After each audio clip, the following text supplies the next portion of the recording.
This is a presentation of the Oklahoma Sports Network.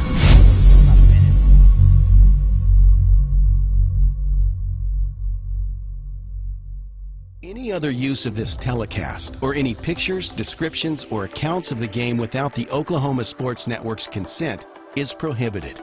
It may not be reproduced or retransmitted in any form, and the accounts and descriptions of this game may not be used without express written consent.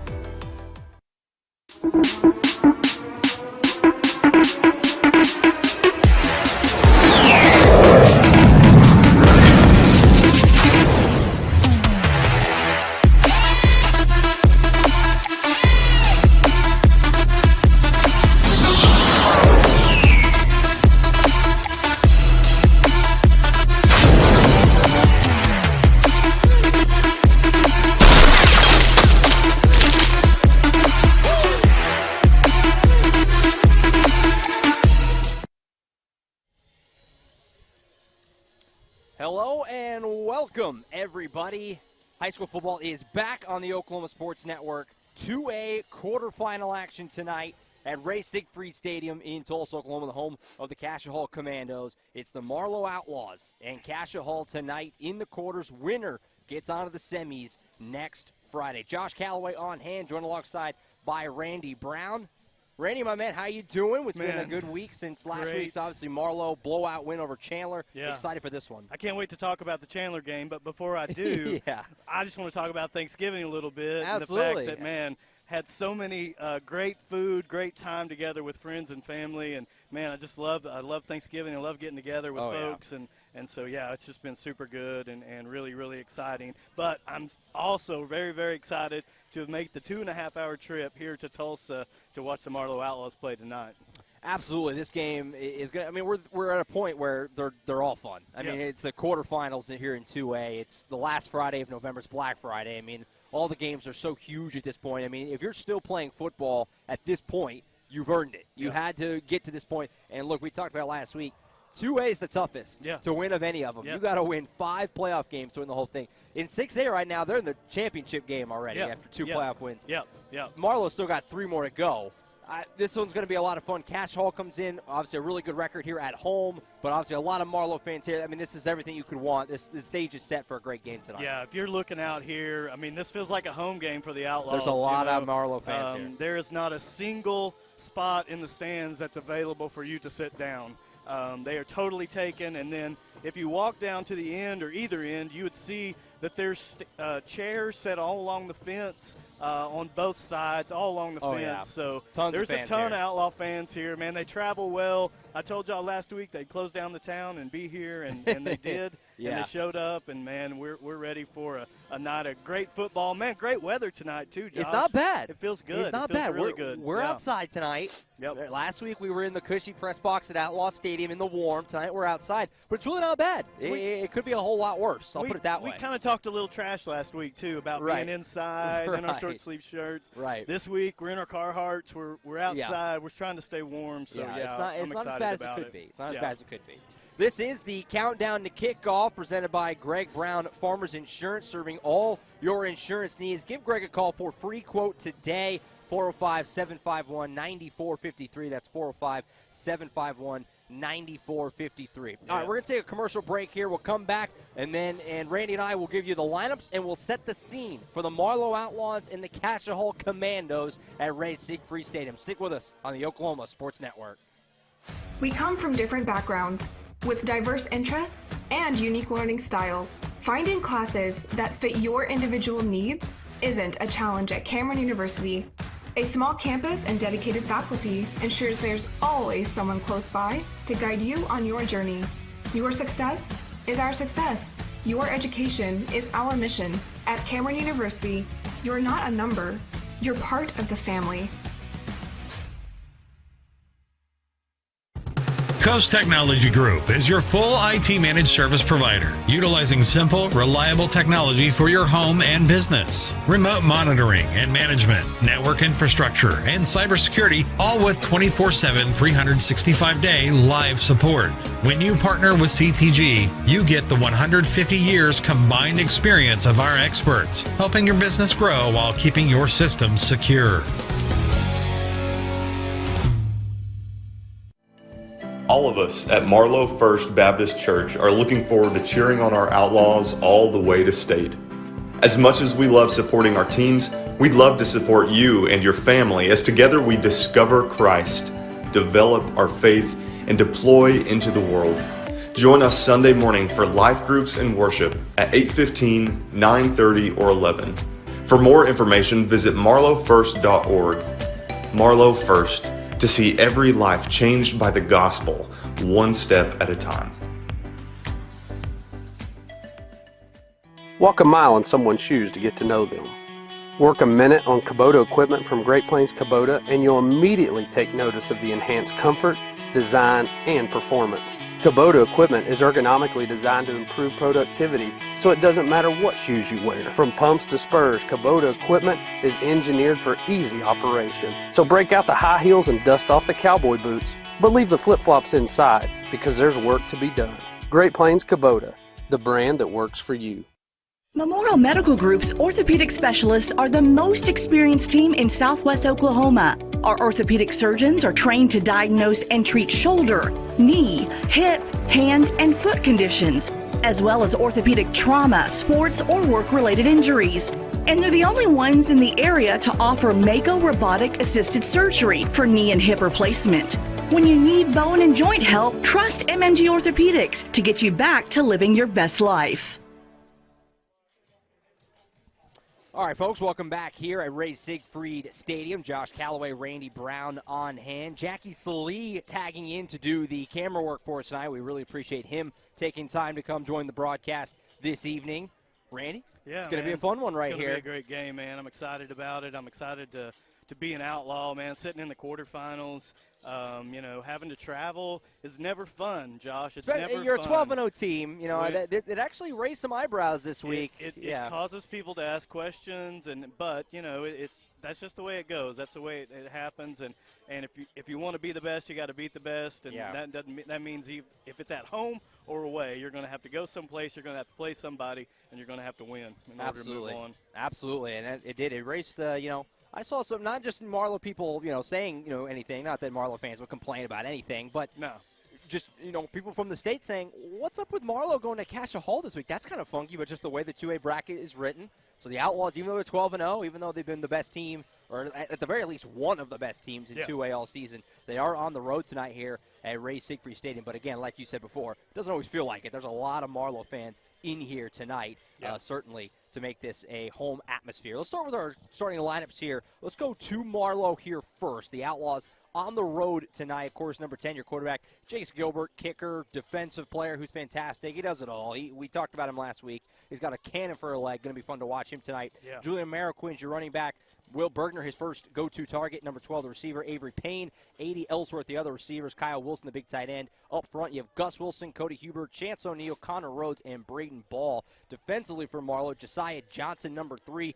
Gus Wilson, Cody Huber are along that defensive line as well. Brennan Morgan, there's Kyle Wilson again. William Hewitt rounds out the linebackers in the defensive backfield. Tyler Callahan, Derek Schaefer, Avery Payne, Case Rich, and then, of course, Will Bergner playing both ways as well. Yeah. Any guys here, Randy, that you're watching in particular to have a big game? Yeah, I mean, you're always going to – I think anytime we're going to do football, we're going to talk about Jace Gilbert. It's hard not to, yeah. The guy, he's a great athlete. Just to give you a rundown of what happened last week, he had 15 carries for 155 yards and 2 touchdowns. He threw 10 completions for 171 yards and 3 touchdowns. I mean – and that doesn't even include all the kicking, the kicking wizardry. Kicked a 30-yard field goal, kicked a extra point into the wind that probably went 2/3 deep into the practice field. Right. So what a great – I mean, he's just an incredible weapon. But then I want to talk about somebody who probably gets overlooked just a little bit, and that's Julian Mariquin, number 20, the running back. Man, this kid last week, it's amazing. So he does 15 rushes for 70 yards last week. And I know that doesn't sound like a lot, Josh, but that's what opened up so many big things for the Outlaws last week. A lot of big passes, a lot of big corner runs. They had to stay in and protect that box for Mariquin. So that was huge. And then defensively, man, I really like Kyle Wilson, the linebacker, big, strong kid. I said this last week. He's a wrestler. He is a state wrestler, so he's a good kid. And then another one that I really like is cornerback Derek Schaefer.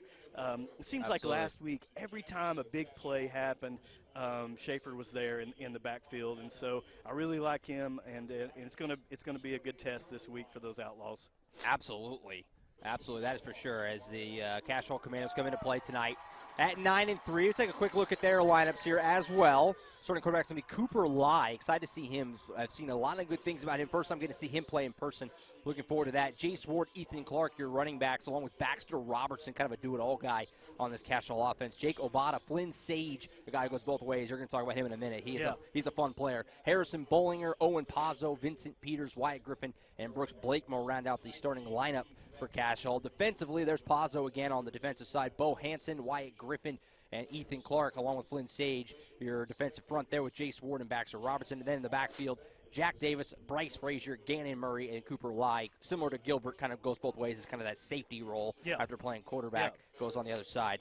Guys for Cascia Hall here that you're watching in particular tonight, they have a lot of fun players. Yeah, absolutely. And if you took a look last week at what happened, you're going to say, you got to look at Ethan Clark, 25 carries, 173 yards, 2 touchdowns. Yeah. But also, man, Cooper Lai has 2 touchdowns on the ground last week. Right. So, I mean, it's really a big deal. So those are the two that I really want to look at offensively. Defensively, though, Flynn Sage, this guy. So Coach Joe Medina says that their defense is the Blue Swarm. He calls it the Blue Swarm, and it says that it's led by Flynn Sage. And so, man, Flynn Sage is a big one in there. But also, I also want to take a look at Jace Ward there as outside linebacker. So 2 big linebackers in there. Mm-hmm. But Jace Ward's a big kid. He's going to make a lot of tackles. He's going to be in the mix. Anytime the ball is in the middle, he's going to be in the mix. So it's going to be a good game, Josh. I'm excited. Absolutely. I throw out another bonus one. Owen Pazzo. That guy goes both ways. Yep. I got him at 6'1", 250. He's kind of one of those guys, offensive line, defensive line. You see it all the time at this level of high school football that you can just feel like, God, he's creating running lanes and he's shutting down running lanes on the other side. Like he's going both ways, making a huge impact. He's going to be fun to watch tonight. It's going to be good. Mr. Pazzo. That whole offensive line for Cascia Hall is very, it replaced a lot from last year. A very inexperienced group, all things considered. Pazzo was the one guy back from last year's team. But they've obviously grown a lot this season, helped the Commandos get to 9 wins. Yeah, they returned 5 starters on offense and 5 on defense from last year. So they had some work to do. And even in the pregame, even in the preseason stuff that Joe Medina puts out, he said even then, hey, we got to find a kicker. Right. We got to find a kicker. And, on that note, I just want to talk about Jace Ward. Jace Gilbert. Man, this kid has a great leg. It's absurd. I've never seen anything quite like it. Kicked a 30-yarder last week into the wind. Has a 52-yarder this year. Has a 46-yarder this year. So man, he's just it's a weapon. It's a weapon, Josh, and it's one that Cascia Hall's really going to have to guard against. Not only him offensively, not only him a little defensively, but special teams. It's such a unbelievable advantage in high school football. I mean, not a lot of teams have a kicker they really can trust in. And, Marlow does. And a guy who can flip the field for you, that is a huge X factor, especially in a game this late in the season. We talked about it. It's not like last week where it was really cold and windy. It's not that bad tonight. But at the same time, it doesn't make that any less important. I mean, his ability to boot the ball down the field, flip the field, like I said, get the defense in some advantageous spots is going to be something to keep an eye on tonight. That is for sure. Both teams tonight, as we mentioned, coming in here in the third round of the playoffs in the quarterfinals. Cascia Hall 9-3, Marlow 12-0. The Commandos are coached by Joe Medina, won 8 games a year ago. This is actually, believe it or not, 35 straight playoff appearances for Cascia Hall. I mean, this is a program that is consistently here. His 23rd year as head coach. 35 straight playoff appearances going back to the previous coaching staff. Pretty unbelievable what Cascia Hall has built here, a program that's constantly in the mix. And, of course, we talked about it last week with Marlow. This is the deepest that they've been undefeated ever. 12-0. Never been this far before as they make it here to the quarterfinals and hoping to keep this thing rolling. Obviously, one more week, get to 13-0 and be one step closer to that state title. The winner of this game, by the way, I didn't mention it, Oklahoma Christian School and Eufaula, the winner of this game, will play the winner of that one. It'll be a neutral site. Semifinals are a neutral site, so no telling where it'll be. And we'll keep watch on those scores absolutely. too. So we can give those out to you as the game goes on. And And, man, we're getting ready for the coin flip, looks like here. Yep, getting ready to do the coin toss here as the 4 Marlow captains head out there as per usual to do the coin flip. The captains, Case Rich, Kyle Wilson. We got 2 number 8s. Jace Gilbert. So you know which number 8 that is by any chance? Got 2 on the roster. Could go either way. I think that's Trey Sutherland. I'm going to guess that's Trey. I'm taking your word for it. Yeah, that looks like Trey. So I'm going to say that's Trey.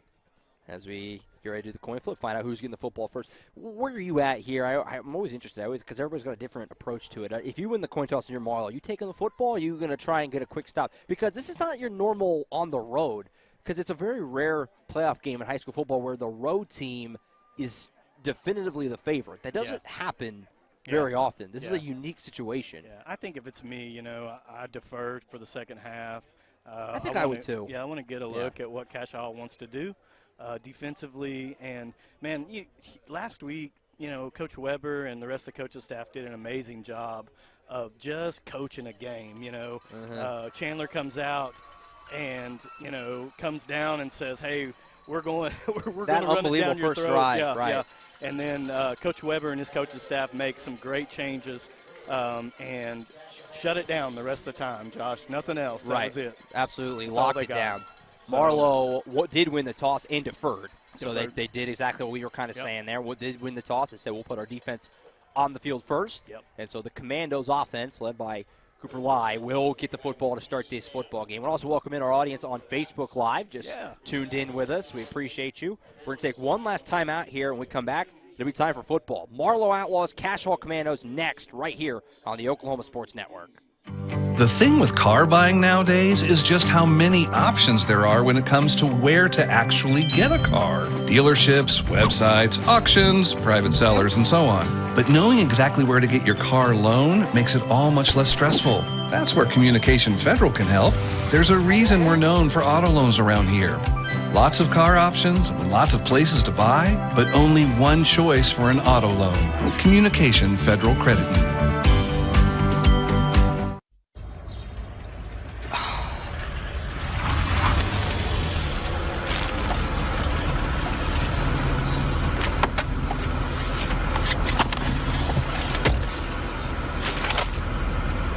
Forgiven.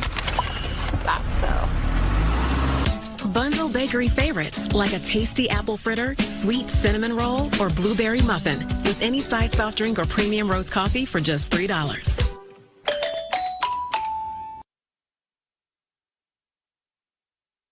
Here's our target. We're shooting azimuth and head out.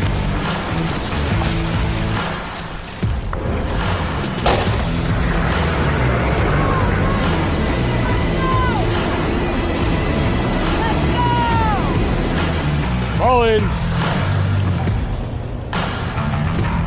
Great drill weekend, everyone. See y'all again next month.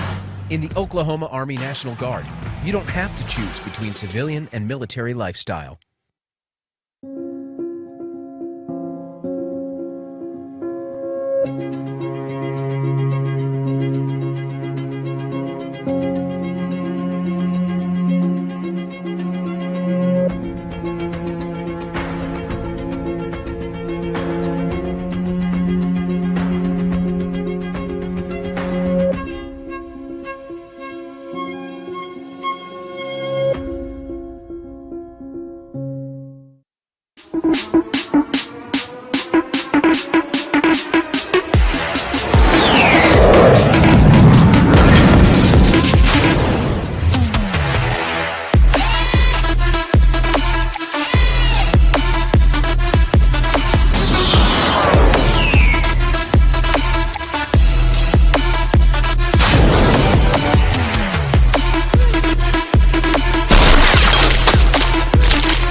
Here, Ray Siegfried Stadium, just about ready to get this thing started.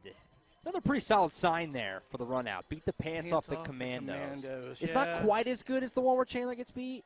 Yeah, but it's pretty good. It is. It's really good. I assume there would be some play on the word commando. Well, yeah, you have a high bar after last week. Yeah. I want to thank you for watching the Countdown to Kickoff presented by Gregory Brown Farmers Insurance. Appreciate his fine sponsorship, helping us bring you Marlow Outlaws football as we are just about ready to get this one started here at Ray Siegfried Stadium. Outlaws taking the field shortly after Cascia Hall did the same here at Ray Siegfried Stadium. Of course, I want to thank our title sponsor, Great Plains Kubota. Marlow football is brought to you by Great Plains Kubota, the brand that serves. Yeah, Great Plains Kubota, man. Alex was so gracious to be a title sponsor for these broadcasts. So, really appreciate it. Y'all, you should check them out for sure. So it's important to note because obviously a lot of games, especially at this point in the postseason, so many games are available to watch, but they're behind a paywall. You have to pay. It's a subscription basis. Yep. We're able to keep these broadcasts free this late in the year for now, because of great sponsors like that. That's right. Because the streaming rights and stuff, they go up and up and up and up the further you go. So all our fine sponsors help us bring you Marlow football. So be sure to give them your business because they help us make this broadcast possible. Absolutely. Well, Josh, I'm going to tell you that there's not many stadiums in 2A football that have a skyline like this. Spectacular. It's spectacular. We are like in downtown Tulsa. This is an awesome scene. In the heart of Tulsa. Yeah, this is an awesome scene tonight. Around a bunch of hospitals, so what a great skyline here. Right. And, man, it's going to be a great night for outlaw football, for 2A football. And, man, we're getting ready for this kickoff. Yeah. Thank our kickoff sponsor while we're getting ready to do that, Outlaw Tunnel and Liquor. Outlaw Tunnel, locally owned. Stop by all your last-minute needs and the least expensive gas in town, 1508 North 81st Street. That's Outlaw Tunnel and Liquor. Yeah, I talked to Jay this week, and he says nobody will beat our gas prices. So I said, okay. All right, well, that's a bold claim. Yeah, we'll say it. Kick is away, and we're playing football at Ray Siegfried Stadium. In very Jace Gilbert fashion. I think it went through the uprights. That should be a point. That should be 1 point, in my opinion. Through the uprights. Wow. That was quite impressive. That was tremendous. So we're just about ready to get it started. Cascia Hall will have the football first. We mentioned, of course, Cooper Lai, the starting quarterback for the Cascia Hall Commandos. Cooper Lai, man, he had a great week last week, but just season-wise, man, this guy, he's kind of an all-around quarterback, just does a lot of good stuff back there. He can run, he can throw. He's a total package guy, so. First play of the game is a screen pass out on the far side, makes one man miss, pushing forward. Didn't really get much anything, maybe a yard at most. Looked like the pass was out there. I couldn't quite tell the number, honestly. It's on the far side of the field from us. Yeah, I couldn't see that either. William Hewitt was in there on the tackle, though, 32 for the Outlaws, coming from his linebacker position, man, just scraping down the line. He was right there for the tackle, so good job. So it was called a no gain, I believe. Maybe if anything, about a yard. So make it second down and long. Yeah. As Lai goes back here into the shotgun. Lay does the handoff here. Going across the right side. Got some room. Pushing forward. That's going to be a first down, I do believe, for the Commandos. I think that was Jace Ward, who you talked about in pregame. Yeah, Jace Ward. Man, this kid you're talking about season stuff, 131 carries this season, 686 yards, 6 touchdowns. I mean, This kid's a weapon, and we're probably going to see him touch the ball quite a bit tonight. Thank our first quarter sponsor, Marlow First Baptist Church. We exist to see lives changed by the gospel one step at a time. Our first quarter sponsor this evening. Handoff here is Ward. He bounces outside, still moving, and he's going to get another first down. I almost lost him in the fold there for a minute. All of a sudden he emerges, and it's another first down for the Commandos. Yeah, and I felt like there were 3 Outlaws right there within touching distance of him that just couldn't get a hold of him. I mean, he's slippery, but yeah, another first down for him. That's 2 so far. We saw this last week. I was just about to say this is very reminiscent. Obviously, they got 55 yards to go, but Chandler went down that first drive and scored. Kind of took a drive from Marlow's defense to get their feet wet. Yep. See if it's a similar story, if they can buckle down here. 1st and 10, handoff. This is Ward again, going across the left side. This time he's buried pretty quickly there. Nice tackle by Kyle Wilson, guy we talked about a lot last week, and I'm sure we'll talk about him a lot again tonight. And Ethan Clark there on the carry, from that fullback position. Man, this kid had 175 yards last week, against Victory Christian. So he's going to get some touches too. So we're going to see them set up in that kind of offset eye look out of the shotgun the majority of the night. But it's going to be a triple threat. I mean, at any time, any of these guys can run the football and run for the yardage.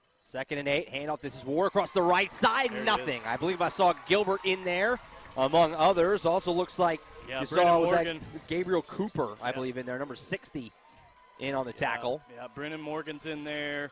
Man, that's tackle for a loss. That's 2-yard loss right there. So now we're setting at 3rd down and 9, and this is where the Outlaws want them.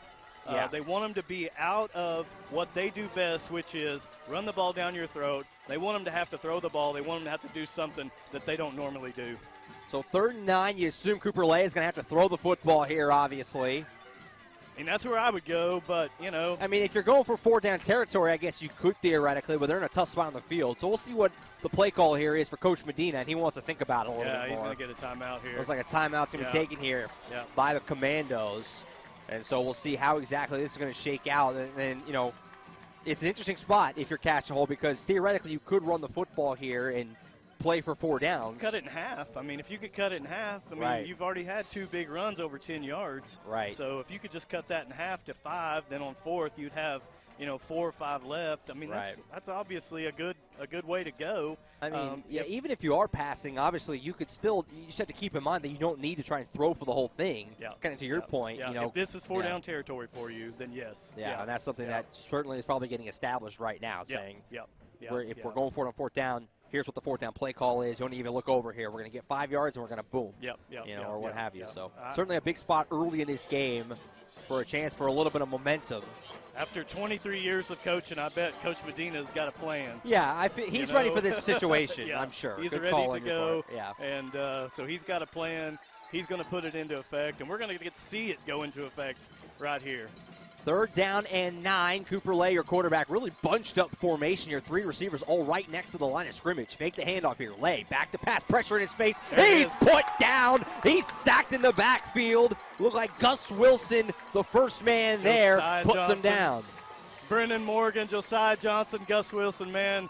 Those 3 big guys from the front did exactly what they're supposed to do. When he drops back, man, they got some penetration right there. We're able to get back there. Now it's definitely not 4-down territory, Josh. No, definitely not. 4th and 20. I'm going to go ahead and assume. And I'm going to go ahead and assume Coach Medina is going to boot this away. He's going to have to kick it, and that's what they're getting ready to do. Which will give Will Bergner a chance to return for the first time tonight. Punt is blocked.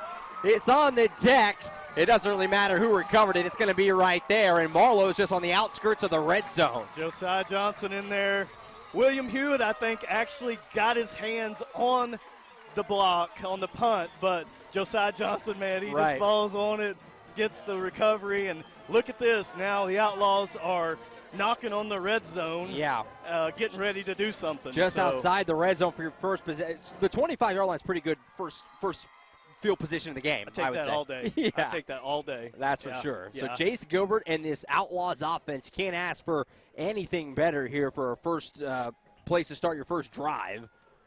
As they set up just outside the red zone. Pass here in the flat. Pass is caught. Go up the right side here, pushing forward, making men miss. Cut back inside the 5, pushing forward. It's going to be close. Touchdown. No, he's marked at the 1. You're right. I got a little excited. So excited. That's Josh. Avery Payne who made the guys miss. I thought the official on that near side was putting hands up for touchdown. He fooled me. Neither way, it's going to be 1st and goal at the 1-yard line here for the Outlaws knocking on the door. And Avery Payne coming off a big week last week with 5 catches, 2 big touchdowns last week. He wanted that one bad. Just couldn't get 6'5" to stretch into that end zone on that play. So that was a big one. So red zone sponsor Outlaw Fitness. Want to thank them. 1st and goal at the 1. Direct snap here to Gilbert. Push forward. Walk in. Touchdown.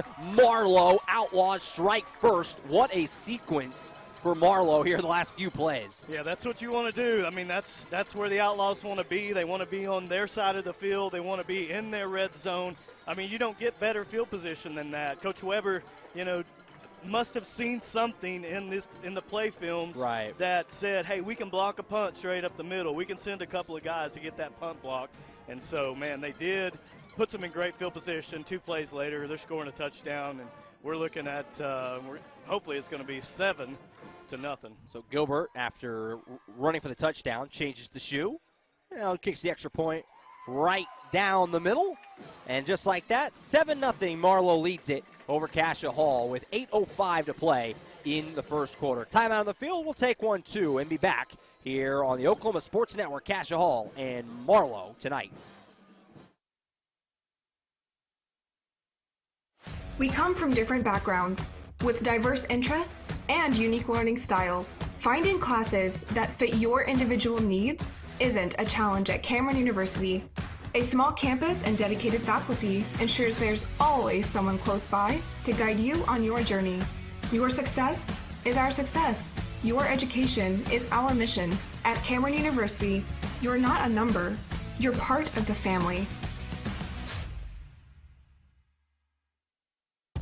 Coast Technology Group is your full IT managed service provider, utilizing simple, reliable technology for your home and business. Remote monitoring and management, network infrastructure, and cybersecurity, all with 24/7, 365-day live support. When you partner with CTG, you get the 150 years combined experience of our experts, helping your business grow while keeping your systems secure. Back to action just in time here for the kickoff, which is going to go right through. I think that might have come just short of the upright that time. I think that may have been just barely short. Again, thank our kickoff sponsor, Outlaw Tunnel and Liquor, helping us bring you Outlaw football here in this 2021 playoff run in the quarterfinals here tonight. Yeah.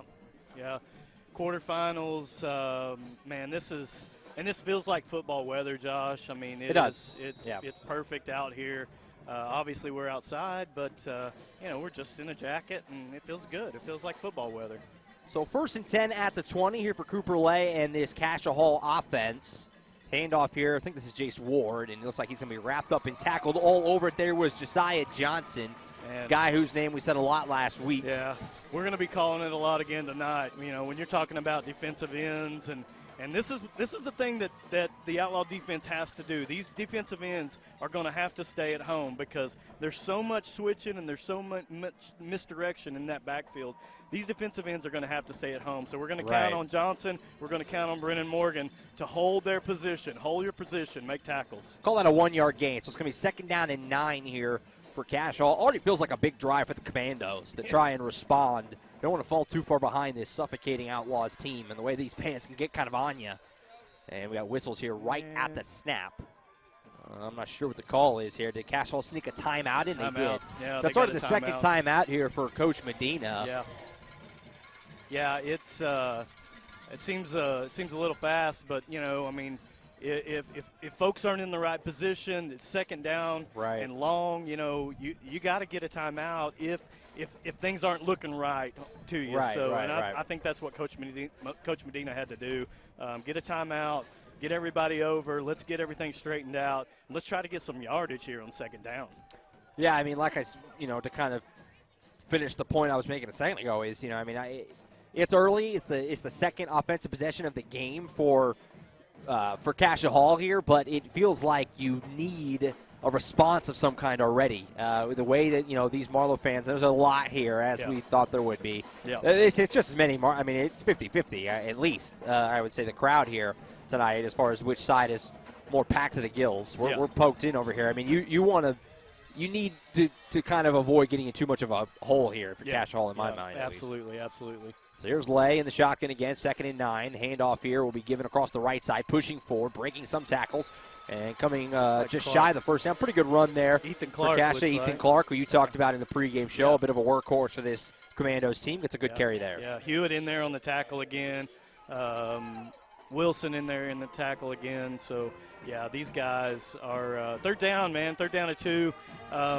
And honestly, this is a good spot for Cascia Hall. 2 yards is always doable when you're running the ball like they're running.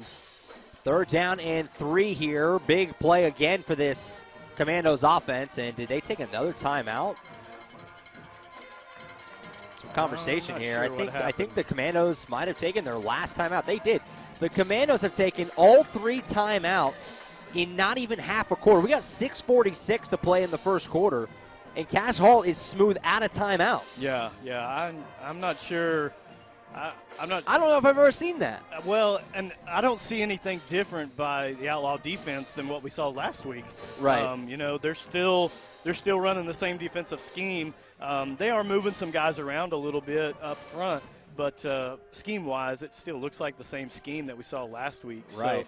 But obviously Coach Medina's seeing something that he doesn't like, and so I think it's a little bit of a sense of the moment again to kind of go back to that same point. Is he feels like this is a big spot already. I mean, you can't let this slip away from you. Man, 3 timeouts and just a hair over 5 minutes of action is stunning, to say the least. 3rd down and 3 feels like a must-have right here. 3rd and 3, Lay under center. Man goes in motion. He's back to pass, fires it on the far side. It's caught. That's a first down for the Commandos. Just a quick little stop route just past the sticks, and it moves the chains there. Couldn't quite see what number it was that caught it. Was that 20? Like Aiden Hicks. I think it was 24. Yeah, 24 Aiden Hicks in there on the catch. Pretty good sized kid, over there. 6'2", 200 pounds. So, yeah, I mean. It's a tough route to stop. Yeah. First and 10.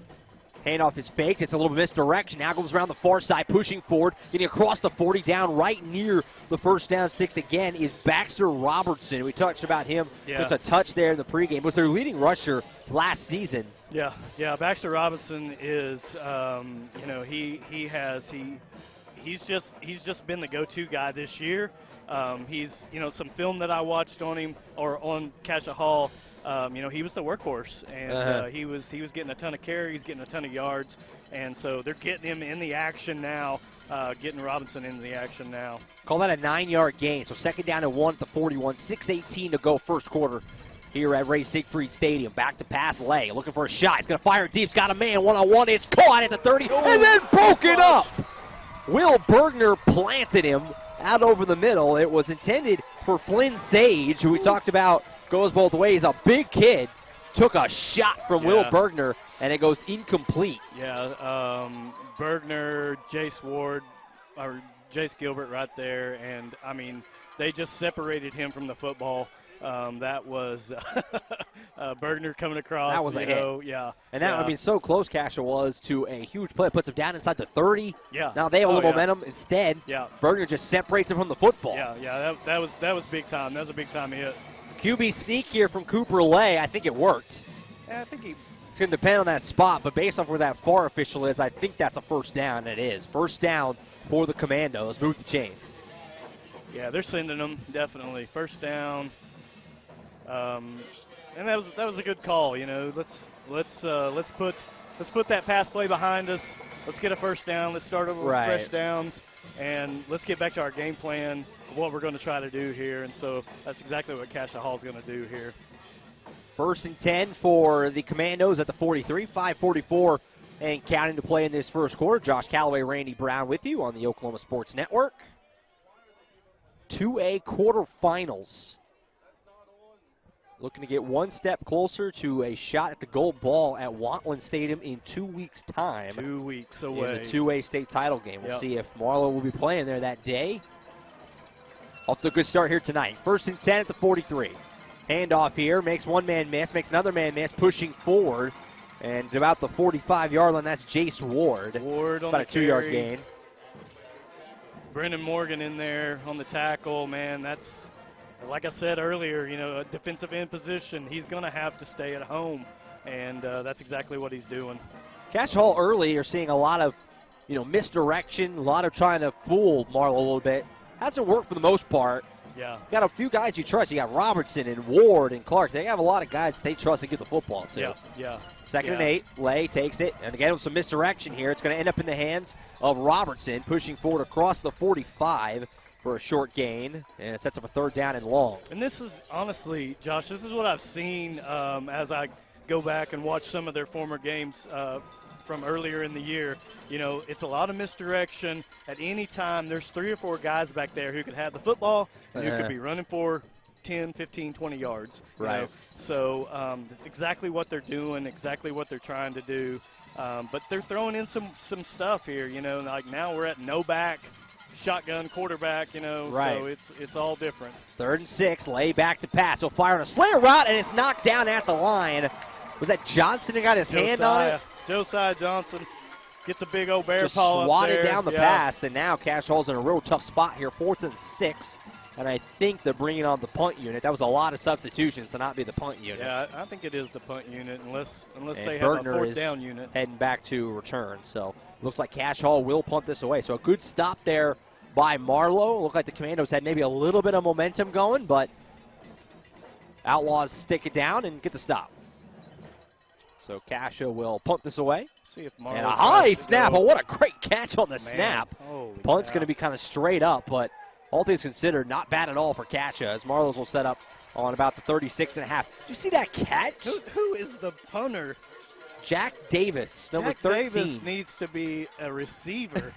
That dude, that was a one-handed catch. He snagged that thing. Jumping up, Yeah. grabbing that thing out That was of the best air. catch. That was as good a catch as you'll see. Yeah, that guy needs to be a receiver. So that is crazy. That was spectacular. Oh, yeah. And it saved a huge negative play Oh for my Cascia gosh, Hall. Yeah, so. yeah, that would have been big time. That would have been a huge loss for them. Oh. So Marlow will have it 1st and 10 at the 37. 4:06 to play in the first quarter. Up 7-0, so a chance to really jump up quick here. Yeah. If they can put together a nice drive. Yeah, the Outlaws need something right here just to kind of get some cushion. Handoff here, goes across the right side. This is Mariquin across the 45, or near the 45, I should say, down about the 44. Good run on first down for Mariquin. Yeah, and that's what I said in pregame. This is what he does. He's a workhorse. He's going to get 5-6 yards every time he touches the ball. And, so it's good to have that in the backfield. 2nd down and short here for Gilbert. 3:41 and counting to play in the first quarter. That was called a 7-yard gain for Mariquin. So it'll be 2nd and 3 up at the 44-yard line. Marlow on the move, trying to tack onto their lead. Snap became before Gilbert was ready, and now we're going to get flags. Looks like everybody was kind of just on a different page there. Had some receivers go early. Snap came before Gilbert was ready. Yeah, I wasn't ready for the Something snap. got mixed up in there, so I it's a wasn't false ready start. for it. And that'll back the Outlaws up a little bit. So Yeah. it makes it 2nd down and 8 now. Kind of wipes out a little bit of what It was a Mariquin surprise did. for Jace Gilbert to see that ball coming right at him. He was not ready for it. Yeah, no. it was a total surprise. And so probably just a little miscommunication there between him and Chance O'Neal down there. That's the center position. So Right. 2nd little down and 8. miscommunication. 2nd and 8 here at the 39. Gilbert back to pass. Fire pass is a little tall and picked off. Intercepted. This is, I believe, Jack Davis, who just made that great catch on the punt. It is. And he goes all the way inside the 20. And now the Commandos with some life. Jack Davis, who made that great punt catch on the snap, gets an interception back the other way. Well, we and know the he has good Commandos are hands. knocking on the door. Yeah. He's got good hands. Yeah, he's got good hands. But what happened, Josh, is, it was just a little bit of an overthrow. Gilbert overthrows Payne just a little bit. He can't get his hand on the ball to bring it in, and a tip happens, and, Jack Davis is right there. Man, that's just Merry Christmas. You got an interception. Yeah. So pass was intended for Avery Payne. It was just too tall. A rare mistake from Gilbert, and it sets the Commandos up in the red zone. Handoff here, pushing forward. Not much there at all for Jace Ward. He got maybe a half a yard, if that. Yeah. Gus Wilson, man, 61. Staying at home right there. Gus Wilson getting in the legs of Jace Ward, able to get that. And I don't even know if that's a gain. That looks like maybe no gain. Yeah. Oh. So call it 2nd down. It's being called 2nd and 10 on the board. So we'll go with that. 2nd and 10. 2:40 to play. First quarter here at Ray Siegfried Stadium in Tulsa, Oklahoma. Marlow Outlaws, Cascia Hall Commandos, 2A quarterfinals on the Oklahoma Sports Network. 4 wide here for Lay. Back to pass, he'll fire, and it is caught just inside the 15. That is Ward, who's got the bulk of the carry so far, makes the catch there. Yeah. It'll still be a 2nd down and pretty long here, though, for Cascia Hall. Case Rich over there on the coverage. He's right there. So, a 3-yard, 4-yard gain there. But Case Rich is right there on coverage, so there probably wouldn't have been too much after catch on that anyway. So under 2 minutes now to play in the opening quarter. 3rd and 7 here for Cash Hall. Big play. Lay fakes the handoff, fakes it again. He'll keep it. Rolls out to his right. Pass is going to be. Oh, he dropped it. All alone at the 5-yard line was Big Flynn Sage, and he just stone-hands it. Yeah. It was right in the breadbasket, but he dropped it. Man, he just that's just that happens all the time, you know. But what he was kind of starting to turn upfield a little bit before he had it. He was looking for that end zone, man. Yeah. I'm so close to that end zone. He was looking for the end zone, and man, it just went right through his hands. 4th down. So 4th down, it looks like Cascia Hall's sticking with their offense here. There are no field goals from this distance. And this is, again, talking about that advantage. I think if this was Marlow, they probably would trust Gilbert to kick it. Yeah, I think definitely you're going to put points on the board anytime you can. So we'll see what Cascia Hall draws up. 3 wide here for Cooper Lay. Big 4th down and 7 here in this first quarter. Lay back to pass. Survey's going to fire in the middle, looking for Sage. Knocked away. Bergner came in and swatted it. A fantastic play. Does he play basketball too? Because that was a block. Yeah, he does. Yeah, he does. That was tremendous. Sage was open up the seam, but he just came in and swatted it away to Dikembe Mutombo style. Big-time ups right there. He came in, one hand on it, just enough to get it out of the way. And, man, now we're setting turnover on downs. Yeah. You got an interception. It didn't hurt you. So now the Outlaws need to just take it and march it right down the field. Just a huge chance for Cascia Hall to swing all momentum to their side. And Marlow just buckles down and makes the stop. Good stuff from the Outlaw defense. So now they're set up on their own 15. Pass underneath here. This is Payne. He'll push forward and get across the 20. Good solid pickup on 1st down there for Avery Payne, the 6'5 junior receiver for the Outlaws. That was honestly, that looked just like the pass from the interception. You know? Just a little tall. He just runs a 5-yard hook right there, and Gilbert hits him with a nice pass, you know. And that's all day. I mean, this kid's 6'5". So I mean, you know, that's something that they can throw all day long. And so, and I bet we see it a lot. 2nd down and about 4 here. Gilbert fakes it. He'll run it himself here, pushing forward. 1st down and a lot more. Gilbert breaks free. Jace Gilbert across midfield. Tackle down just shy of the 40. What a run by big Jace Gilbert. Looked like he was bottled up, and then all of a sudden he squirts free, and he's still running. He spun. He did like 3 turns about the 35. And I guess none of the Cascia Hall players were wrapping up.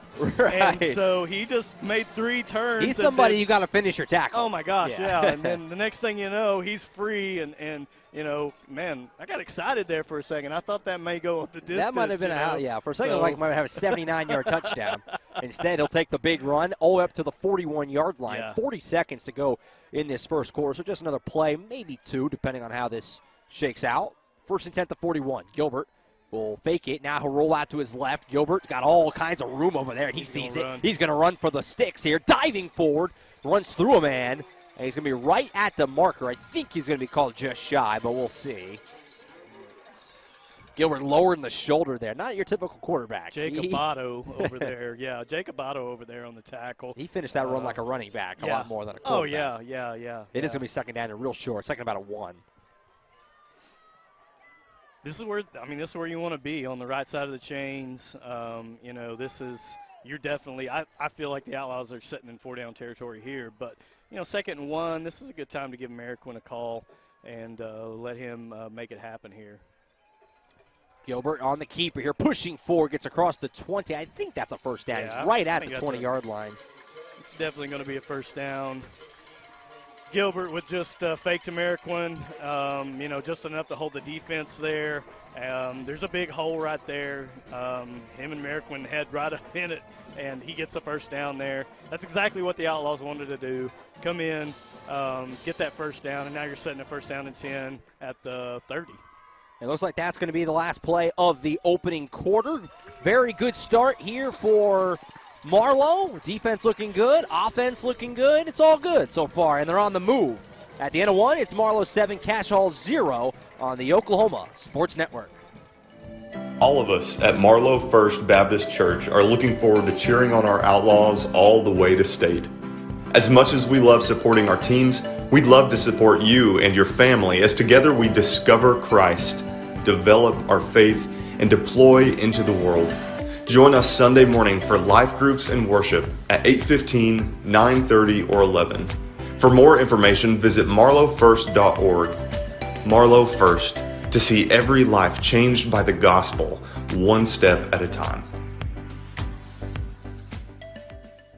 Walk a mile in someone's shoes to get to know them. Work a minute on Kubota equipment from Great Plains Kubota and you'll immediately take notice of the enhanced comfort, design, and performance. Kubota equipment is ergonomically designed to improve productivity, so it doesn't matter what shoes you wear. From pumps to spurs, Kubota equipment is engineered for easy operation. So break out the high heels and dust off the cowboy boots, but leave the flip-flops inside because there's work to be done. Great Plains Kubota, the brand that works for you. All right, back to action here at Ray Siegfried Stadium. Marlow Outlaws, Cascia Hall Commandos on the Oklahoma Sports Network. Good start for Marlow. Yeah, the Outlaws are knocking on the door again here. 1st and 10, handoff right up the middle. I got tripped up there pretty quickly. Was that Mariquin, I believe? Mariquin, 20? yeah. Yeah, Sage was in there on the tackle too. We talked about him in the pregame.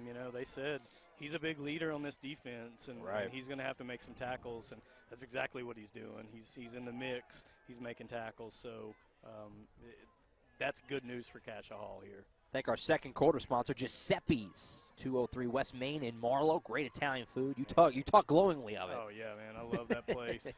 Gilbert back to pass. He'll run up the middle, gets across the 25, down just shy of the 20.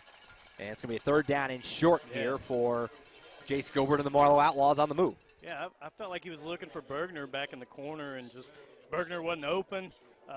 Take what's there. Yeah, and Jace just knows that, hey, if it's not there, I'm going to pull it, and we're going to try to get everything that we can out of it, which is exactly what he did. So now he's sitting at 3rd and 8. Or, sorry, 3rd and 2. Yeah, 3rd real short here. 3rd and 2 or 3. Gilbert, QB keeper, jumps over the line, pushing forward, and gets the 1st down. That gets a chance to, again, thank our red zone sponsor, Outlaw Fitness, 222 West Main in Marlow, now under new and locally owned. They have put in new equipment, 24 access. Call to set up your membership today at 580-641-1789. That's 580-641-1789. Outlaw Fitness, our red zone sponsor. Love an Outlaw Fitness. 24 hours, what it's all about. We talked about that last week. That's the biggest selling point to me. Yeah, owned by Outlaws. There you go. Which is what we love. So absolutely. Blue Mackey's the owner there, and man, they're doing a great job of turning that place around. That's awesome. Great to hear. In the red zone here, back to pass. Gilbert bouncing around.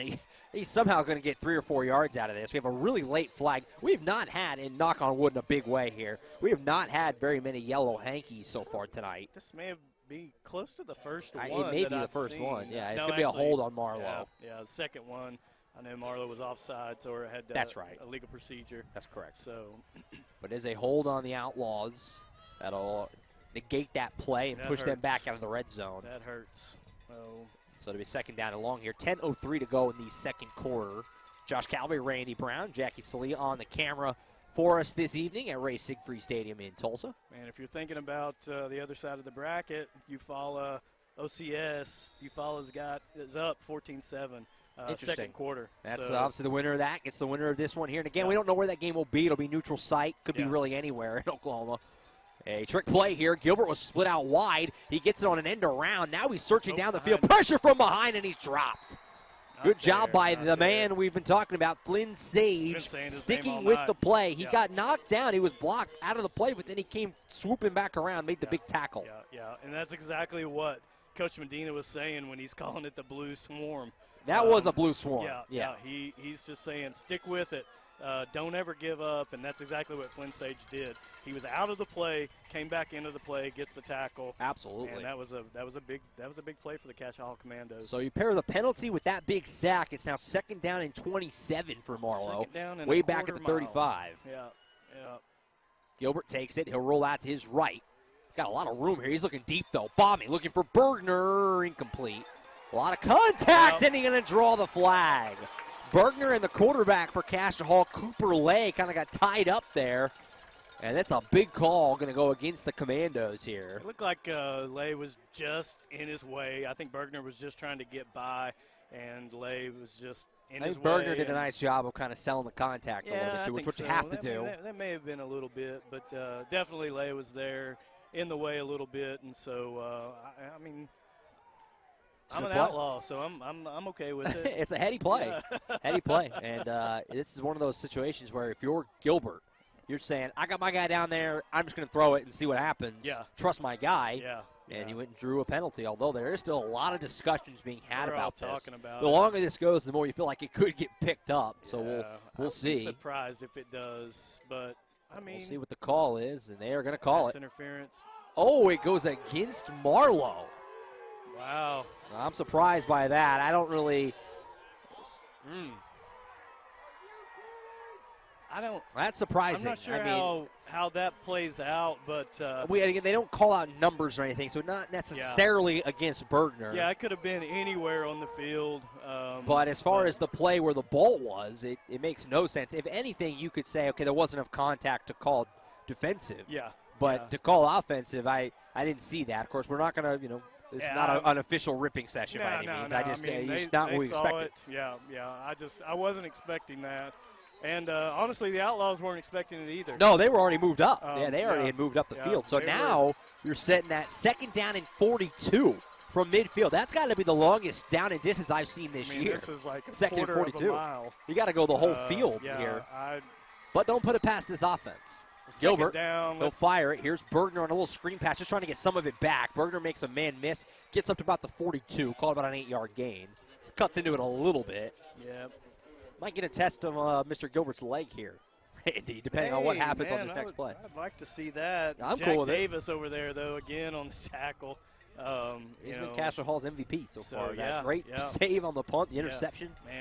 That was amazing. So I'd like to see him get a little bit more here, maybe cut this field goal, if that's what they're thinking. Cut this field goal down just a little bit. I know he can kick 50 for sure. Gilbert's going to fire it. Pass is called right at the 30. This is Payne.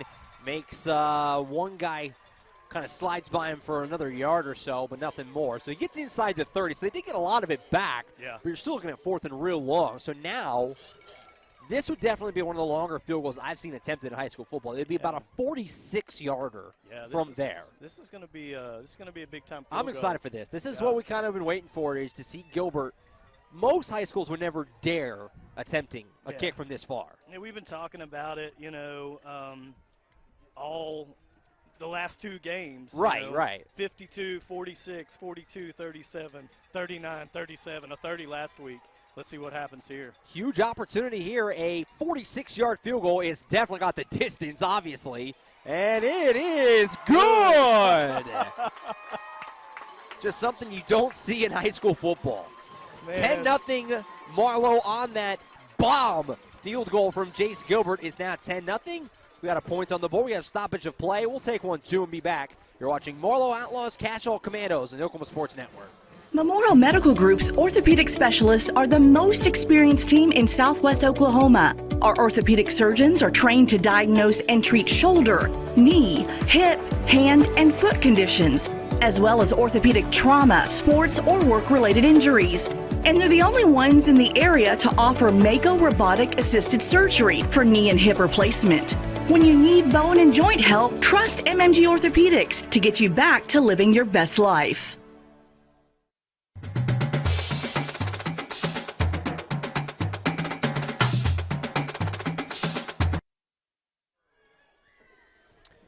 Back here at Ray Siegfried Stadium, where we just saw a boot. Jace Gilbert bombs a 46-yard field goal, which is like 70 in the NFL or something. I mean, high school football, you just don't see kicks from that far, and he just reined that in easily. Had another 10 yards. Yeah, I feel like he had another 10 for sure. He did. It was way up there, so make it 10-0 Marlow. We have 7:33 to play in the first half. Kickoff here, of course, got to get our kickoff sponsor in there. I'm slacking Outlaw Fitness and Tunnel and Liquor, as Gilbert is friendly on the kickoff because he gives me time to read the promos because they never return. Yeah, it's usually out of the back of the end zone by 10 yards. And also worth noting that it's not nearly as windy as it was last Friday night, but the wind that there was in his face right there. Yeah, and he still did in his face. He still probably had at least 5 yards. maybe 10, but at least 5 yards more.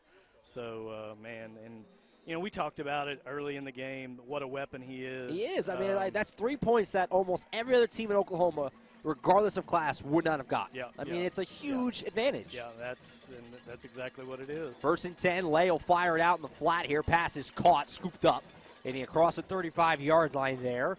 Very good pickup. That was Aiden Hicks, number 24. Yeah, Hicks over there, nice pickup. Avery Payne over there helping out. Mariquin over there. So, yeah, that was a good pickup. First down. Well, if you're Cascia Hall, I mean, you want to run the football, you got to stay ahead of the chains. You can't be falling back. You can't be sitting at 3rd and long. You got to find a way to stay ahead. 2nd down and 4. Handoff here, nowhere to go. Bottled up. That's Ethan Clark. And Gilbert all over it. Why not? Yeah. He makes the tackle there. Just put him in a torture chamber. There was nowhere for Clark to go. Yeah, he was trying to bounce that outside, and Gilbert was There's outside. Inside was Kyle Wilson, so there was just nowhere to go. And Gilbert just wraps him up, takes him down. Another play for a loss right there, 3-yard loss. So that was big for the Outlaws. 3rd down and 5 at the 25-yard line. 6.5 to play in the first half here. Josh Callaway, Randy Brown on the Oklahoma Sports Network. Man going to go in motion here for Cascia Hall. That's Ben Clayton. Got 4 receivers on that far side now at the top of your screen. It's a screen play. Underneath, then it's dropped. That might have been backwards. They're going to call it incomplete. Doesn't really matter. It was Jace Ward. And it's going to be 4th down, and Cascia Hall is, again, going to have to punt here. And that was tough. That was a tough, just too low of a pass. Ward could not get that dug out. You know, that would have been a great baseball short hop. But that's not going to work here on the football field. So, and it puts them in punting position again. So we'll see what our friend Jack Davis has got this time. Well, the 2 punts, they've had one blocked and then one that was nearly over his head. This one's much more routine. And a good punt here from Davis. Bergner gets a chance to return. Fielded it right inside his own 40. Bergner bounces like it's across midfield. And some really good field position here coming up for the Outlaws as we cross the midway point of the 2nd quarter. Yeah, it looks like he goes out about, the 40, 44? Something like that, 45. I'm going to say 45. I like it. So good punt there by Jack Davis. Little end-over-end punt. Very nice job. I'll also say if you're watching the broadcast and you're trying to figure out what's going on with the midfield logo, it's upside down. This is one of the few stadiums that I've ever been at where the press box is actually on the visiting side. So on the opposite side from the traditional broadcast side.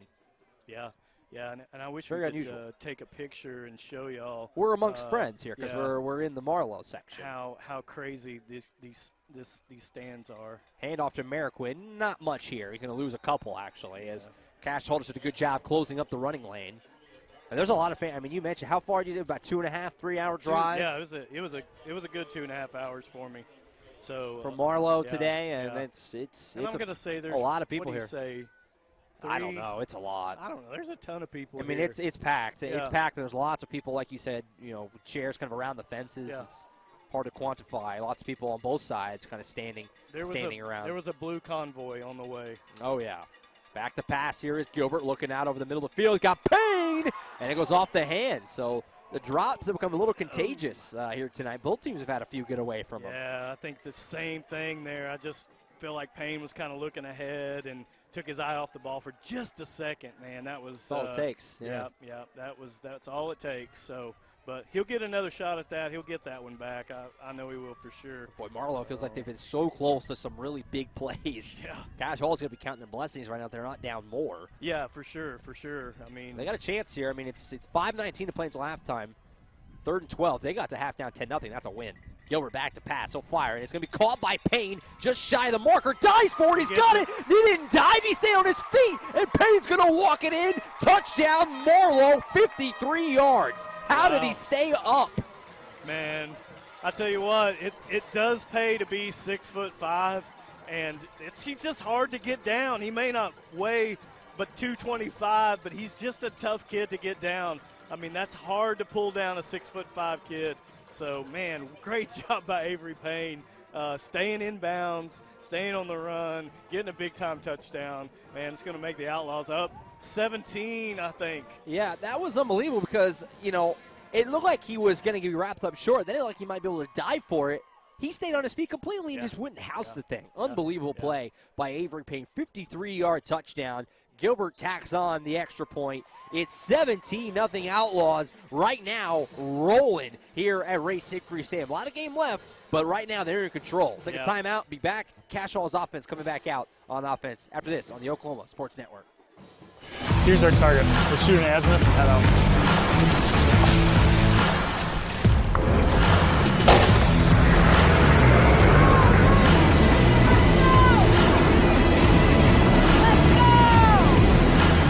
Rolling. Great drill weekend, everyone. See y'all again next month.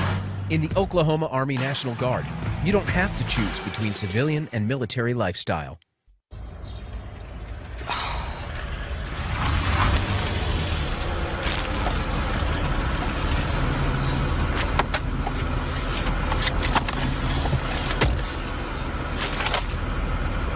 Forgiven. Thought so. Bundle bakery favorites like a tasty apple fritter, sweet cinnamon roll, or blueberry muffin with any size soft drink or premium roast coffee for just $3. Back here at Ray Siegfried Stadium where it's all Marlow right now. 17-0 as we thank our kickoff sponsor, Outlaw Tunnel and Liquor, as Gilbert Boots is actually going to stay returnable this time, very rare, and going right up the middle of the field here, making a cut. This is a big return. Baxter Robertson, is he going to go all the way down the left side? Gilbert's going to run him down just inside the 30. Huge return there by Baxter Robertson, and they're going to flag the hit on top of that. Yeah, so Cascia Hall, exactly what the doctor ordered. Yeah. Gilbert dives for him and maybe gets up around the head. I don't know if this is going to be a face mask or a horse collar, but they're definitely going to get him, I think, here for something personal foul-wise. So we'll see what happens. Wow. Well, I mean, you're down 17-0. You need something to swing the momentum. That's what you want. That was I mean, a man. huge return here. It's going to put Cascia Hall all the way down the field at the 25. That's where it's spotted now. That's before the penalty. So we'll see where they end up after this. Half the distance would put you about the 12. Yeah, they're going to get half the distance. Yeah, personal foul there. Wow, how do you like that? So a huge swing of momentum potentially here for Cascia Hall. Now, we thought the same thing after the interception, remember? Yeah. And Marlow buckled down and got the stop. So similar situation here. He caught that ball at the 2. Right. And now they are on the 12. Very rare kickoff able to be returned. And they made it pay off. Pass in the flat. Here's Aiden Hicks pushing forward inside the 10. Solid play there for Aiden Hicks. Maybe down to the 5 there. We'll see where they spot it. Hard to say. It looks like about the 7. Yeah, it's like. It's on that far side from us. We're kind of positioned right about the 40-yard line or so on the other side. So we're kind of, this is our long angle from this end. 7 or 8. I think the scoreboard's saying ball's on the 8, so I'm going to go with that. 2nd and 6 on the 8. 4:28 to play until halftime at Ray Siegfried Stadium. Lay fakes it. Now he'll give it off. Making a man miss, pushing forward, and tackled here just about the 5-yard line was Jace Ward. Yeah, and it sets up a 3rd and short. Cody Huber in there, 72, getting in there in the action. Josiah Johnson over on that side, trying to hold up Ward there. Man, I thought they had him a couple of yards short of that. He made a little spin. Yeah, did a good job, kept fighting. Yeah, fought for a couple extra yards. So 3rd down and 2. 3rd down and about 2.5 or so at about the 5. Lay will bounce outside and try and keep it himself. He's got the corner. Cooper Lay runs it in. 5-yard touchdown run for the Commandos quarterback. And Cascia Hall is on the board for the first time tonight. You got to feel good about that if you're Coach Medina. You know, you get a kickoff return that's big time, a lot of yardage, and then your offense comes out and produces a touchdown. Yeah, you pay it off. You capitalize. Yeah, you got to feel good about that if you're Cascia Hall. Extra point is up and through. And it makes it 17-7. So Cascia Hall making things a little more interesting here with 3:38 to play until halftime. We'll take a timeout here on the field and come back on the Oklahoma Sports Network.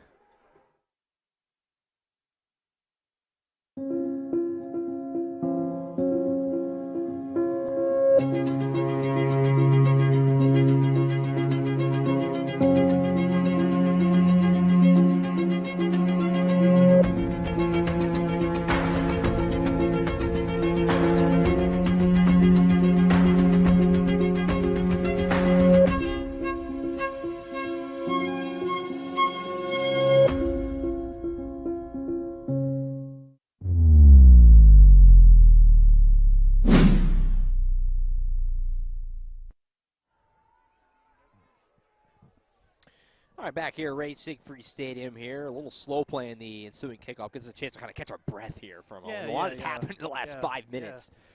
Cascia Hall gets the big touchdown off that kickoff return. Gives them life. I mean, you're looking at this thing saying 17-0. Boy, they're hanging on by a thread. Big return, pay it off with a touchdown. And now it feels like the Commandos are, in this now, And I think that's probably what Coach Medina's telling them on the sideline. Get your heads up. You're not out of this game. We can score as fast as they can score. Right, right. So I think that gives them a little bit of life. I think we'll see them kind of turn it on here a little bit defensively, I hope. And so we'll see what the Outlaws are going to do here and turn this around. Kick is away. It'll be fielded by Payne just inside the 10. So here's Avery Payne. Can he retaliate with a big return?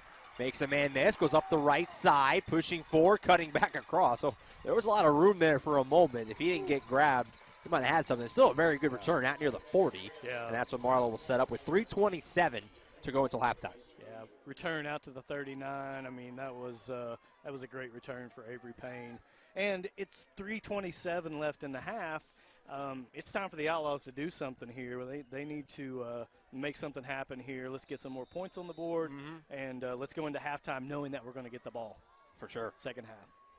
Stick with us, of course, through the halftime. Randy and I will give our thoughts on what we saw in the first half of action. We'll also go through scores around the state tonight. It's a lot of semifinals in every class. Of course, all the 2A quarterfinals will update you. Yep. So lots of good stuff coming up at halftime. Pass in the flat here is caught by Bergner. A little screen play. Ooh. One man. Big tackle by Lay. The quarterback saved what might have been a huge play for Marlow. Still a good one as it is. 9-yard gain. Sets up a second and short. Cooper Lay comes from the safety position. He saved the day a little bit there. He was just in time because Bergner was a shoestring tackle away from a touchdown. Second down and 1 at the 48-yard line. We run underneath 3 minutes to go in the first half. Ray Siegfried Stadium. Direct QB run here with Gilbert. He breaks through the middle. Jace Gilbert, can he get there? He dives. They're going to mark him just short at about the 3. Big run for Gilbert right up the middle. There was nobody home. Man, that was trips to the far side of the field, Josh. He gets the snap, fakes to Marquand, and there's a hole there that you could have drove a semi-truck through. And Jace Gilbert gets in it, and, man, huge gain. Man, what a huge gain. That was big time. He's pretty good, I would say, this Jace Gilbert guy. Timeout here taken by Marlow as they get set up for this play. It'll be first and goal for 3 with 2:41 to go until halftime. Boy, I mean, as big as the Cascia Hall kickoff return was to get them in it, is as damaging as this is for Cascia Hall if Marlow goes right back and pushes in another touchdown to go right back up by 3 scores. Yeah, that's exactly what this feels like. It feels like a momentum breaker. Yeah, it does. Right when Cascia Hall's kind of done something, they come out with a little bit of fire left in them, and, Jace Gilbert rips off 50 yards here, and it's just like, oh my goodness, what are we going to – how are we going to defend these Outlaws? How are we going to do this? And so I bet Coach Medina's happy that the Outlaws called a timeout. He probably needs to pull his guys in. He doesn't have any. Yeah, he's out. So he probably wants to pull his guys in and say, hey, let's go. Right. Let's get our heads going. Let's get a stop here on first down and goal from the 3. So I thought he got in, but it was hard. I think they said his foot was out, I assume. Yeah. It was hard to see on that corner. Yeah, I was jumping, but I couldn't see over everyone else. Over all the bodies. Yeah, the Outlaw faithful, man, are packing the stands. So Got the band right here to our left as well, yeah. not helping things. Tubas. Yeah, the tuba was in the way. I couldn't see from the tuba. First and goal at the 3. 2:41 to play in the first half. Marlow hoping for another big score here to push this lead out with the extra point. Again, to 3 possessions. Quickly to the line. Gilbert set to take the snap. He'll keep it himself, pushing forward, tackle shy. We have a flag coming in there. There's that yellow flag again. And that's going to be a tough hold because if it is, obviously it backs you way out to the 13. Yeah, we'll I'd see be what does the shocked. call. It was so quick. Yeah. And maybe a neutral zone infraction. It's hard to say, honestly. But I don't know. Yeah, they're marking it off against Marlow, so that'll back the Outlaws up. Yeah, it looks like chop block is what the public address is there. Well, that's actually a 15-yard penalty. Yeah. So, I mean, talk about a gift if you're Cascia Hall. I mean, it's not first and goal at the 18. You're thinking, okay, now maybe we can hold the 3 here, keep this a 2-score game. Yeah, and, and this is the second time that Marlow's been down here in the red zone, right, ready to do their thing, and, and it's just the penalties here are killing them. Getting them back. So first and goal at the 18. Happens. Gilbert keeps it. Had an option, didn't use it. Ends up getting about 6 yards up to the 12. Solid play on first down. Could backfire a little bit against Cascia because Marlow now can work that clock a little bit. Yeah, and get it closer to halftime. That's it's 2:18 and counting. Yeah, that'll be good for the Outlaws. Second down and goal though from the 12. Right. But without any timeouts, Cascia Hall's going to want as much time as possible, try and go back the other way. Yeah. Second and goal from the 12. This time he used the option. Ameriquin up the left side, pushing forward. Cut back. Got it. Touchdown, Marlow. 12-yarder for Ameriquin. He punches it in, and Marlow just delayed the inevitable. They get it in anyway, 23-7. Man, I love Julian Ameriquin. Just a hard runner, and so what's happened is the play before, Gilbert keeps that ball, tucks it in, gets a few yards. I feel like Cascia Hall's thinking, hey, we got to really stop Gilbert. We got to stop Gilbert. And guess what? Another weapon. Pitch it off and then bang. Another weapon. Yeah. Ameriquin runs, gets a touchdown. Good job by Julian Ameriquin, hard runner. Extremely. So Ameriquin punches it in from 12 yards out, makes it 23-7. Gilbert can make it 24-7 with the extra point. Of course he does. And Marlow's got a 17-point lead once again with 1:58 to go until halftime. Time out on the field, we'll take it to 24-7. Marlow leads Cascia Hall on the Oklahoma Sports Network. We come from different backgrounds with diverse interests and unique learning styles. Finding classes that fit your individual needs isn't a challenge at Cameron University. A small campus and dedicated faculty ensures there's always someone close by to guide you on your journey. Your success is our success. Your education is our mission. At Cameron University, you're not a number, you're part of the family. Coast Technology Group is your full IT managed service provider, utilizing simple, reliable technology for your home and business. Remote monitoring and management, network infrastructure, and cybersecurity, all with 24/7, 365-day live support. When you partner with CTG, you get the 150 years combined experience of our experts, helping your business grow while keeping your systems secure.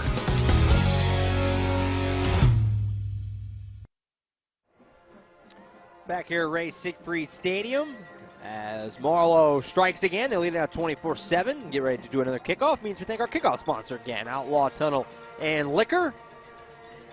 As Jace Gilbert sets to tee it up. Gives it a boot. This one will stay returnable, maybe? No, that bobble's going to end it as Robertson goes off the hands.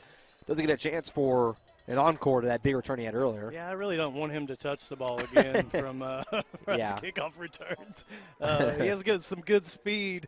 We got to see that on the last kickoff return. So I'm glad Jace Gilbert kicked that one into the end zone. So Cascia Hall will set up at their own 20. 1:58 to go until halftime. They have no timeouts, which certainly doesn't help things if you're the Commandos here. Took them all within the first 6 minutes of the game. Like you meant, yeah, no kidding. Yeah. Like you mentioned back, just a moment ago, at the beginning of this game, Marlow deferred, so they get the bullets right in the second half as well. So treacherous times here for the Commandos, to say the least. Yeah. First and 10 to 20. No choice but to be aggressive. Lay will fire. Here's caught by Hicks. Hicks almost makes the man miss. A good shoestring tackle there for the Outlaws. That's Case Rich, number 5. Case Rich, William Hewitt in there, man. I really like Case Rich. Defensive secondary guy, man. Also a great wrestler. Those guys always are good tacklers. Yeah. Every time is a double leg. So, Case Rich is a good one. 2-yard gain, all it is. So second down and 8, 1:25 to go until halftime. Cash Hall kind of slow playing this. Lay back to pass this time. He'll fire it. It's going to be caught by Hicks again. This is a first down near the 35-yard line and at the 35. Good play there by Aiden Hicks. Good throw by Cooper Lay. And Cash Hall on the move here. Man, that was a really nice throw by Cooper Lay. I mean, just 3-step drop. He turns. He knows exactly where he's going. The biggest body out there on the receiver core. Hicks hits him right in the numbers. Here they go. First down. First and 10 up to the 36. 1:05 to go in the first half. Lay, first option wasn't there. He'll have bounced outside. Pump fake again. Now he'll run. He's got speed. Cooper Lay out near the 45-yard line. Just shy of the first down marker. Yeah, Chain Gang lost his chain. He just threw it down. Yeah, he took off running. I think he thought he was going to get run over. Josiah Johnson there on the chase, too, from that defensive end position. But, man, Lay is so fast. He's speedy. So getting on that outside corner was really big. And there was no backside help on that cornerback position. So he really had that whole far side of the field to run, which, he got 8 yards out of it. 44-yard line where he's marked out, so it's second and 2. 57.3 seconds to go in the first half. Lay takes it in the shotgun. Back to pass. He's got time. Nobody open, though. Bounce outside. Now he's going to run it again. Lay cuts across midfield and tackle them just shy. He got stuck there. It is a first down for the Commandos again, right about midfield. Big hit by William Hewitt coming in there. Case Rich. Josiah Johnson. All 3 of those Outlaws over there in the mix. But William Hewitt really put a big hit on him. First and 10 in midfield, 42 seconds and counting again. No timeouts for Cascia Hall here, so they're kind of handcuffed on what they can do. See if they can get down there quickly. Back to pass, pressure in his face. Down he goes. Ball came out. They're going to say he was down. But it's a big sack for Marlow nonetheless. 77 there in on the tackle. Joseas Flores coming in, man. Wow. Clock should be moving, and now it's going. Marlow fans were upset. The clock should have been running that whole time. Yeah. They just now resume it. It's not probably going to matter. 20 seconds and counting here. I can't imagine Cascia even runs a play. There's no reason to. I think they're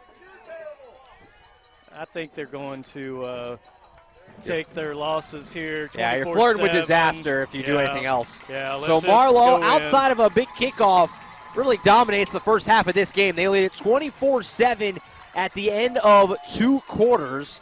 It's Marlow in front on top of the Cascia Hall Commandos. All right, folks, we're going to take a timeout here. We'll come back. Randy and I will recap the first half. We'll give our thoughts, what needs to continue to happen for Marlow to keep this going and finish this game off. And, of course, we'll go through some scores around the state tonight, look at the other 2-way quarterfinals, among other action in the great state of Oklahoma on this last Friday of November. Stick with us. Halftime report up next right here on the Oklahoma Sports Network. All of us at Marlow First Baptist Church are looking forward to cheering on our Outlaws all the way to state. As much as we love supporting our teams, we'd love to support you and your family as together we discover Christ, develop our faith, and deploy into the world. Join us Sunday morning for life groups and worship at 8:15, 9:30, or 11. For more information, visit marlowfirst.org. Marlow First, to see every life changed by the gospel, one step at a time. Walk a mile in someone's shoes to get to know them. Work a minute on Kubota equipment from Great Plains Kubota and you'll immediately take notice of the enhanced comfort, design, and performance. Kubota equipment is ergonomically designed to improve productivity, so it doesn't matter what shoes you wear. From pumps to spurs, Kubota equipment is engineered for easy operation. So break out the high heels and dust off the cowboy boots, but leave the flip-flops inside because there's work to be done. Great Plains Kubota.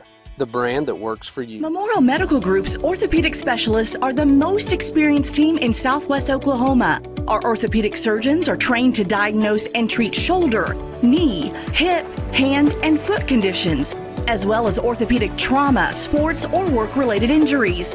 And they're the only ones in the area to offer Mako robotic-assisted surgery for knee and hip replacement.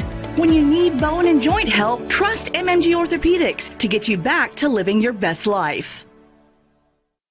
The thing with car buying nowadays is just how many options there are when it comes to where to actually get a car. Dealerships, websites, auctions, private sellers, and so on. But knowing exactly where to get your car loan makes it all much less stressful. That's where Communication Federal can help. There's a reason we're known for auto loans around here. Lots of car options, lots of places to buy, but only one choice for an auto loan. Communication Federal Credit Union.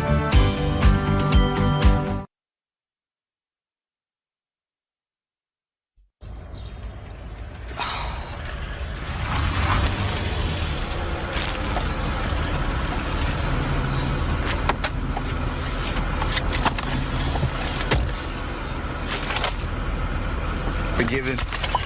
Thought so. Bundle bakery favorites like a tasty apple fritter, sweet cinnamon roll, or blueberry muffin with any size soft drink or premium roast coffee for just $3. Here's our target. We're shooting azimuth, head out.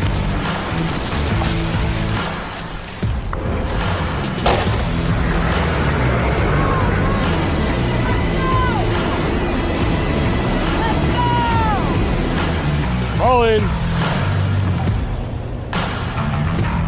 Great drill weekend, everyone. See y'all again next month. In the Oklahoma Army National Guard, you don't have to choose between civilian and military lifestyle.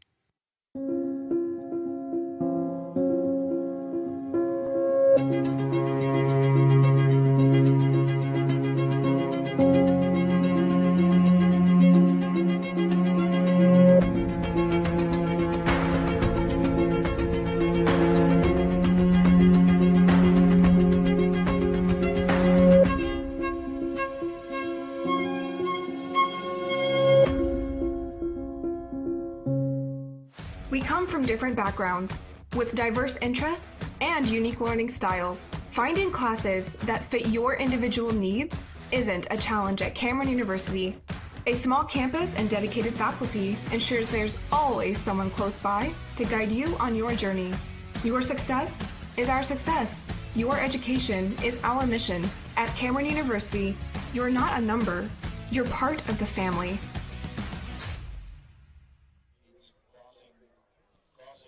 All right, folks, back to Ray Siegfried Stadium, where right now it is all Marlow. 24-7, the Outlaws in front of the Cascia Hall Commandos. Certainly everything you could want so far here, Randy, if you're Marlow. I mean, you gave up that big kickoff return that gave Cascia Hall their only points, but outside of that, I mean, they've really – both sides of the ball has been pretty darn solid. Yeah, I think, we depend so much on that leg of Jace Gilbert, and, it just comes up barely short. The coverage gets kind of out of their lane. Almost a little bit of like they're returning. Yeah. Probably, I mean, just human nature. It's like a big oops, and, and then Baxter Robinson just peels off 90 yards, and then gets the penalty at the end. And so, that definitely didn't look great, but I gotta feel like if you're the Outlaws, if you're sitting in the locker room right now and you're thinking it's 24-7, we gave up one big play, right. And if we can limit that, if that can be the only thing that happens, I feel like it's gonna be another game like we had last week. Absolutely. I mean, you're certainly in position right now, and it is just. You think of what Jace Gilbert, that long field goal, and he just doesn't give him a chance to return all but the one time. Yeah. And it's just, we talked about it at length last week, and we talked about it in the pregame, just what an unbelievable advantage that is to have a kicker who can, really boot the ball. I mean, most teams don't even attempt that 46-yard field goal in cold and some wind tonight, and he just drained it. It's unbelievable. And I think, and like we've said it 1,000 times, and I'll keep saying it, he's just an incredible weapon for the Outlaws. He is. And, what I thought that, Coach Medina would do is come out and, run that ball, really get the misdirection going, really try to make those plays where the Outlaws need to think, where if somebody's not going to stay at home, then they're going to peel off some yards. Right. And and I feel like they started that way. Josh, that first drive, it was just like, man, bam, bam, bam. We turned and looked at each other and said, man, this feels like deja vu all over again. And but the Outlaws came up with a big stop. But, man, I tell you what, for me and the Outlaws right now, it's the penalties have just been, they've really hurt where we should have got a touchdown. We ended up with a field goal out of that, which I'm okay with. But, man, the penalties down there have been really tough in the red zone and kind of pushed them out of the red zone a couple of times. We did get points out of both of them. But man, it could look worse, I guess, if you were the Cascia Commandos. Yeah, and I think you pair that with a couple of big plays that were just barely missed in terms of a couple of drop passes that were there. I mean, it's 24/7. Marlow's in command, and it, like to your point, it could easily be more right now for Marlow. So Cascia Hall certainly. A lot of work to do, and it does not help the Commandos at all that Marlow gets to start the second half with the football. We talked about that right at the beginning of the broadcast, saying, you're the better team, Marlow. You definitely defer here and see what can happen, and now you're happy with it because you're up 24/7, and you're getting a chance to go build on it and add some more. If you're Cascia Hall, it feels like, it really goes without saying, I think, you have got to find a way to get a stop to start the second half. You can't go 31-7. This thing is curtains if it goes 31-7. So you got to find a way to get something going if you're the Commandos. And I think Coach Medina was probably wishing he had a couple of timeouts left. Yeah, he burned them all in the first 5 minutes and change. Or the end of that quarter, because they kind of had a little momentum going and, had the big sack. But before that had some momentum going. And I feel like if he had a timeout left there, he could have got something going, at least maybe had a chance to put some more points up. But, man, luckily for the Outlaws, defense is holding. Defense is doing exactly what it's supposed to be doing. Right. And, man, they're counting on guys like Josiah Johnson, Gus Wilson, Cody Huber, Brennan Morgan. These are the big heavies that are down there on the front lines. Those are the guys who are staying at home, who are getting off their blocks, who are making big plays. And so, if you're an Outlaw, you got to think that you want those guys to stay in it, to stay active. And let's keep Cascia Hall's run game in that box. If we can keep them in that box and not let them out of that, then I feel like we got a good shot to just keep this rolling. Absolutely. Definitely. So Marlow, a very good first half of action. They lead at 24-7 at the end of the first two quarters over the Cascia Hall Commandos to a quarterfinals tonight. Winner of this game gets the winner of Oklahoma Christian School, and you follow. We'll update you on that game along with all the other 2A quarterfinals here in just a moment. We're going to take a timeout here, and we'll come back here at Ray Siegfried Stadium. And Randy and I will go through the scores, the other two quarterfinals in 2A, and also got semifinals in 5A, 4A, and 3A tonight. Big games tonight. Some really huge games. Two of those can be seen on the Oklahoma Sports Network as well, MacArthur and McAllister and Carl Albert Coweta. So we'll update you on all of what's going on around the state of Oklahoma tonight on the other side of this break right here on the Oklahoma Sports Network. Coast Technology Group is your full IT managed service provider, utilizing simple, reliable technology for your home and business. Remote monitoring and management, network infrastructure, and cybersecurity, all with 24/7, 365-day live support. When you partner with CTG, you get the 150 years combined experience of our experts, helping your business grow while keeping your systems secure.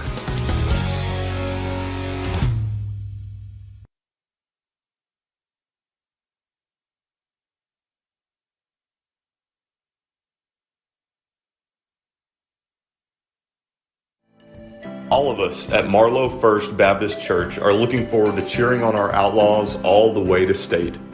As much as we love supporting our teams, we'd love to support you and your family as together we discover Christ, develop our faith, and deploy into the world. Join us Sunday morning for life groups and worship at 8:15, 9:30, or 11. For more information, visit marlowfirst.org. Marlow First, to see every life changed by the gospel, one step at a time. Walk a mile in someone's shoes to get to know them. Work a minute on Kubota equipment from Great Plains Kubota and you'll immediately take notice of the enhanced comfort, design, and performance. Kubota equipment is ergonomically designed to improve productivity, so it doesn't matter what shoes you wear. From pumps to spurs, Kubota equipment is engineered for easy operation. So break out the high heels and dust off the cowboy boots, but leave the flip-flops inside because there's work to be done. Great Plains Kubota, the brand that works for you. Memorial Medical Group's orthopedic specialists are the most experienced team in Southwest Oklahoma. Our orthopedic surgeons are trained to diagnose and treat shoulder, knee, hip, hand, and foot conditions, as well as orthopedic trauma, sports, or work-related injuries. And they're the only ones in the area to offer Mako robotic-assisted surgery for knee and hip replacement. When you need bone and joint help, trust MMG Orthopedics to get you back to living your best life. The thing with car buying nowadays is just how many options there are when it comes to where to actually get a car. Dealerships, websites, auctions, private sellers, and so on. But knowing exactly where to get your car loan makes it all much less stressful. That's where Communication Federal can help. There's a reason we're known for auto loans around here. Lots of car options, lots of places to buy, but only one choice for an auto loan. Communication Federal Credit Union.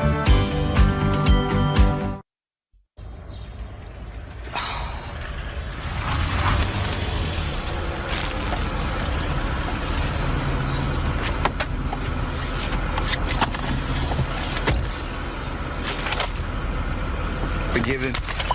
Thought so. Bundle bakery favorites like a tasty apple fritter, sweet cinnamon roll, or blueberry muffin with any size soft drink or premium roast coffee for just $3. Here's our target. We're shooting azimuth and head out.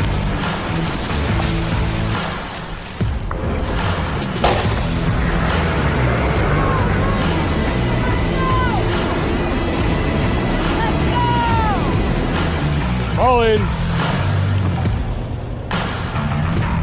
Great drill weekend, everyone. See y'all again next month. In the Oklahoma Army National Guard, you don't have to choose between civilian and military lifestyle. All right, back here at Ray Siegfried Stadium, Josh Calloway alongside Randy Brown, where right now it's all Marlow. They lead things 24-7 over Cascia Hall at the end of two quarters, so a lot of football to be played, but Marlow in position right now, certainly to reach the 2A semifinals. They can keep this up and move to 13-0. When they get there, if they hold on, if they get there, they would see the winner of Eufaula and Oklahoma Christian School, which right now Eufaula leads that same score, 24-7 at the half right now. So obviously there's a lot of football left in both games, but you're looking at it being Eufaula and Marlow if things hang the way they are currently. And again, that'll be a neutral site game. Eufaula's 11-1. You know, and there's no flukes left at this point. No, we're in the final 8. You have to have won 2 playoff games to just be playing tonight. If you're playing next week, you've won 3 at that point. So and we said this early in the broadcast. This is 2A, so you know we're 32 teams got in. 32-team bracket. You know, so big. It's a big. So you've had to play. We said this last week. You're going to play another season just in playoffs. Right. And so, it is, yeah. So, but, Eufaula's no slouch, and they'll come ready wherever that neutral site will be, and if the Outlaws can hold on. Absolutely. Both teams are in position right now, of course, 24-7 leads for both teams. Both teams on the road as well tonight, and they're controlling. Beggs is rolling tonight as well in another 2A quarter. They're up 28-0 on Crossings Christian right now, so Beggs looks to be well on their way to the semifinals. The best game is the one between Washington and Rejoice Christian. Of course, Washington kind of largely viewed as them and Marlow as the two teams on a collision course to possibly play for a gold ball in 2 weeks. They're leading Rejoice Christian right now, which is actually in my hometown, Owasso, 35-21. Washington is in front in that one right now. So sounds like that's a good game. Yeah, sounds high like scoring. A good game. Yeah, lots of points. Yeah. Man, I got some 2A or some 3A scores for you. Give us a 3A. So 3A's sitting in semis this week. So if you're taking a look at 3A's, both games are in halftime. On one side of the bracket, you got Heritage Hall and Lincoln Christian, both undefeated teams. So two big-time undefeated teams. It's awesome. If you're looking at any kind of a ranking system, you would see they are 1 and 2. Right, and they're playing on the same side. Just the way it worked out in the bracket. On the same side of the bracket. Right now, Heritage Hall is winning 14-13. So it's a battle. That's a anybody's game. Great game. And then on the other side of the bracket, in that semifinal, you got Holland Hall and Verdigris. And Holland Hall right now is looking to run away with it, 21-0 at halftime. So Holland Hall definitely has a big handle. A Heritage Hall, Holland Hall championship game would be a lot of fun. Oh, man. It'd be a lot of fun. Those are a couple of schools that like to get after each other. That'd be a whole lot of fun. Yeah, for sure. Holland Hall actually handed Cascia Hall a loss early in the season. Oh, okay. So I'm sure that that's probably weighing a little on Cascia Hall's mind. Obviously, Absolutely. they're a size bigger in school than what Cascia Hall is, but it was a non-district game, and Holland Hall kind of put it on them. Absolutely. Yeah. Looking at 4A now, and 4A is a class I'm pretty familiar with. Typically, doing Newcastle Racers football games this season here on the Oklahoma Sports Network. And I'll tell you what, Elk City is the surprise team maybe in the state of Oklahoma this year. It's crazy what they're doing. They're playing Clinton tonight in the semifinals. It's the Tornadoes in front right now, 10-7, but 10-7, that's it in the third. That's early stage of the third. So the Tornadoes, who I think most people consider, if not the favorite, they're right there with Tuttle. Yeah. And Elk City is pushing them. Unbelievable year from the Elks. I mean, that team had 3 wins last year, 0 the 2 years before that. 3 total wins in 3 years, and they're in a battle right now trying to get to Wantland. Pretty unbelievable. And 2 schools that are on I-40 just miles apart. Elk City, they're both Clinton, far. That's all I know from me, where I live in Oklahoma City. They're far. Yeah, but just miles apart. Kind of the battle of I-40 down there happening. And, what a game. And 10-7 Clinton right now. Clinton, and then the other one, this one's a whole lot of fun. This game's actually been playing in Elk City, somewhat ironically. Tuttle and Poto, 2 teams that are just good in 4A every single year. And Tuttle right now leads that one 21-14 at the half there. So the Tigers, undefeated, have put together an unbelievable season. They're trying to finish it off with a championship. They're in a battle right now with Poto. And, I mean, it's been kind of just assumed, at least for a while, Tuttle and Clinton, collision course. Yeah. That's what it's going to be, but they're both in dogfights right now. Yeah. And Tuttle has – I mean, let's just be honest. I mean, they put together team after team after team after team. They're just great football players. They are. They're one of those programs that just reloads. Yeah. They're really doing it well. So, man, let's move up to 5A. Yeah, these are both games available on the Oklahoma Sports Network, these 5A semis. These are both OSN schools, MacArthur and Carl Albert. Pretty cool. And one of these is a dogfight. Carl Albert and Collinsville is a dogfight. Right now, Carl Albert's got the lead at halftime, 14-13. That's another battle. So you're right. That's a battle. 9-2, Carl Albert.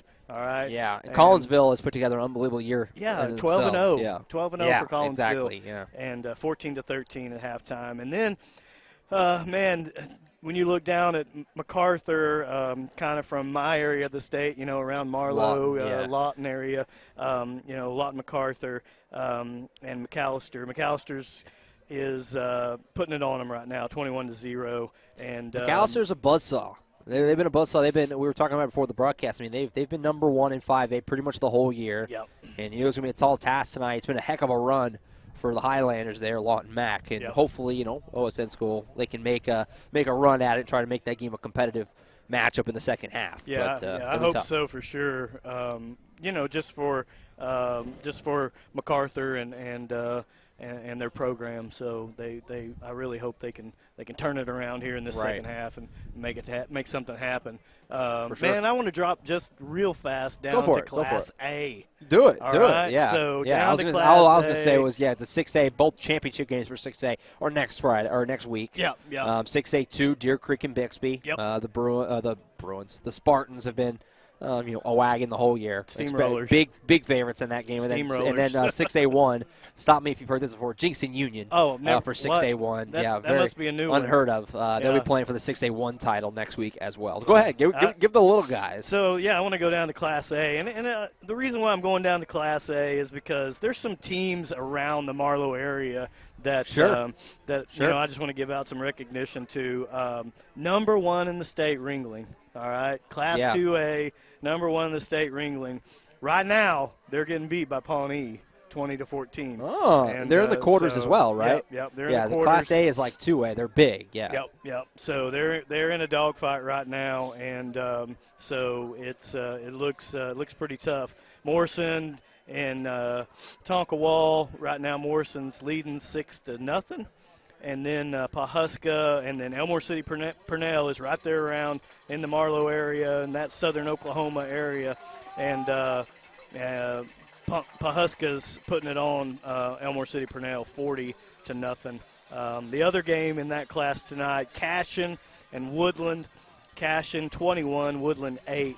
So there's some Cassia's just in it every year. Yeah, they're constantly making a run. Yeah. They're ranked number 3 in the state this year, and I think that there's definitely some good games all along the state. If you're not watching the Marlow Outlaws and the Cascia Hall Commandos, obviously you can check out Carl Albert. You can check out MacArthur. Both of them are on the OSN. Yeah, both of those you can check out tonight. So, man, if you are here watching the Outlaws, you got to see a great half of Marlow Outlaw football.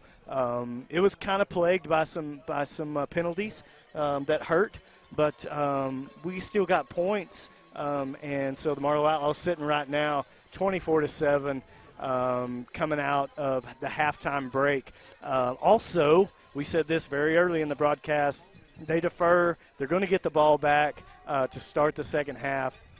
And, this could be like the nail in the coffin.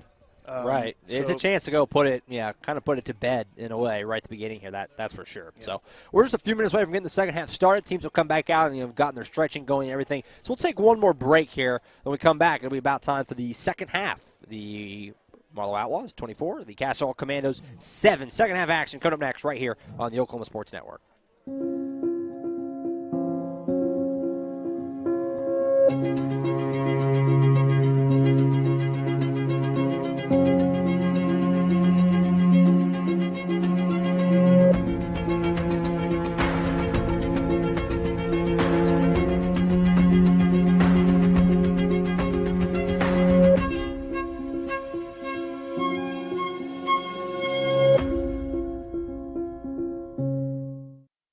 We come from different backgrounds, with diverse interests and unique learning styles. Finding classes that fit your individual needs isn't a challenge at Cameron University. A small campus and dedicated faculty ensures there's always someone close by to guide you on your journey. Your success is our success. Your education is our mission. At Cameron University, you're not a number, you're part of the family. Coast Technology Group is your full IT managed service provider, utilizing simple, reliable technology for your home and business. Remote monitoring and management, network infrastructure, and cybersecurity, all with 24/7, 365-day live support. When you partner with CTG, you get the 150 years combined experience of our experts, helping your business grow while keeping your systems secure.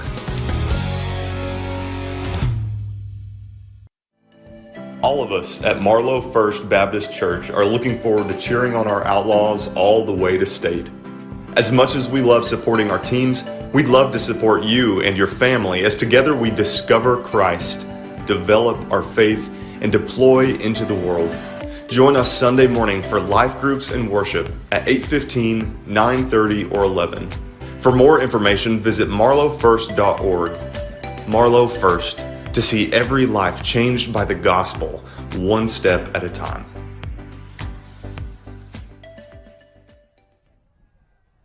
All right, back here at Ray Siegfried Stadium, just about ready to get the third quarter started. Marlow Outlaws, Cascia Hall Commandos, Josh Calloway, and Randy Brown here with you on the Oklahoma Sports Network. Jackie Salee up on the camera work for us this evening. What an opportunity here. We'll thank our third quarter sponsor, which is Bank First of Oklahoma. 128 West Main in Marlow, serving the needs in Marlow and Stevens County since 1908, member FDIC. Bank First of Oklahoma there, our third quarter sponsor. Yeah, Bank First helping a ton of people out in Marlow. You know, you can swing by there and talk to Larry Johnson if you want. I'm sure he'd be glad to help you out with whatever you need. Yeah, absolutely. So here we go. Second half action. Cascia Hall will boot it away to open up the second half. It's going to be a low liner, and it's picked up here by Marlow. And taken out just across the 30. Kind of just a line drive kick there. It was fielded by Cade Gilbert. That's Jace's younger brother. There you go. Oh, the future. So, yep. Gotten some good play time in this year, second half stuff. So just a sophomore. Yep. So young kid and kind of the future of the quarterback position here for the Outlaws. So the rest of Oklahoma's going to be thinking there's another one. Yeah, man. Does he have the leg? Does he have the leg? That's the question. I don't think he kicks. So it'll be 1st and 10 from Marlow at the 33, up 24-7. Gilbert will hand it off. This is Mariquin pushing forward across the 25, and he's going to push forward even more, getting out near midfield and then some. What a run for Mariquin! Wow. Man. Just kept on rolling. Yeah, that is, that's just hard running. I mean, that was between the tackles, hard football. That's hard running. Julian Mariquin, I really like this kid. He is fun to watch, that is for sure. Big run there, gets all the way to the 45-yard line. And Marlow on the plus side of the 50 on the move, trying to add on to this lead. Like we said at halftime, Randy, I mean, a touchdown here from Marlow really puts Cascia Hall in a tough spot. Yeah, it's going to hurt. Yes, I would agree. 1st and 10 at the 45. Handoff here, back to Mariquin. Reward him with another carry. Push out the right side, making guys miss. Keeps his legs moving, gets down to about the 40-yard line. 5-yard pickup there for Mariquin. Yeah, man, 5 yards. I'll take 5 yards every single time. Yards. Yeah. Every single time I'll take 5 yards. So good run in there by Julian Mariquin, number 20.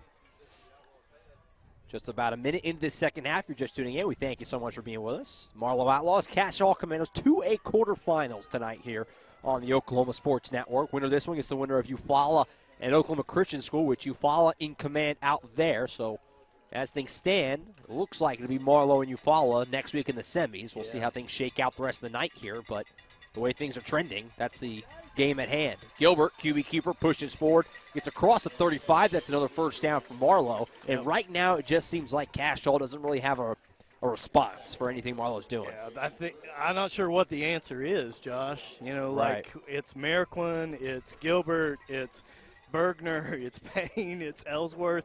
You know, there's so many weapons out here, and man, I'm just going to say, they're not doing anything fancy now. It's just run downhill. It is, but it's this outlaw line too. I mean, these guys are getting a push. They do. They get them up front. They create lanes. That's for sure. Yeah. I mean, that last play, he was just following a lineman. 5 yards. 1st and 10 to 33. Gilbert back to pass all day. He'll bounce outside now. He'll fire it deep, looking for Bergner down there. Deflected, incomplete. Good job closing the gap there and knocking away that pass, because for a moment it looked like Bergner might have had a real shot at a big touchdown catch. Bergner was going up too. I mean, he had a good spot. I thought he was going to get a good jump, and but man, that was some good defensive secondary. I think that play. Was Bryce Frazier, number 19, who came over and knocked it away. Yeah, I think you're right. Good play on his part there, because Bergner for just a minute had some separation. Gilbert fired it over there. It looked like for a moment, oh boy, this is about to be a big touchdown, but did a good job knocking it away. 2nd and 10 now. Mariquin right behind Gilbert. Fires out. This is Bergner on a screen pass. Makes one guy miss. Goes up the left sideline, and that's going to be another first down for Marlow there, just on the outskirts of the red zone. Yeah, this little bubble screen, something that they run a lot, and they run it to Bergner almost every time, but this is not a 10-yard play every single time without Avery Payne. I mean, this kid's out here blocking, and he's a big body. He can get in the way and make a good block. Him and Ellsworth both are out here making great blocks, so I love that play. 1st and 10 at the 22-yard line, keeping things rolling here is Marlow. 9:49 to play in the third quarter. Josh Calloway on hand with you alongside Randy Brown. Marlow looking to get on to the semifinals, get to 13-0 if they can finish the job. Passing the flat here to Payne, and he's dropped immediately. Really well done there by Cascia Hall. That was 83 high number for a defensive player. Gannon Murray. Yeah. Senior, all over it. Yeah, Gannon Murray, man, he sniffed that out from as soon as the ball left Gilbert's hands. Yeah, you're right. He knew exactly what was coming. He's probably seen that on film. I'm sure they were prepared for that one. So good job, Gannon Murray over there, defensive secondary, making a great play. Second down and 13 at the 25-yard line. 9:15 and counting to play in the third quarter. Man in motion there, that's Payne.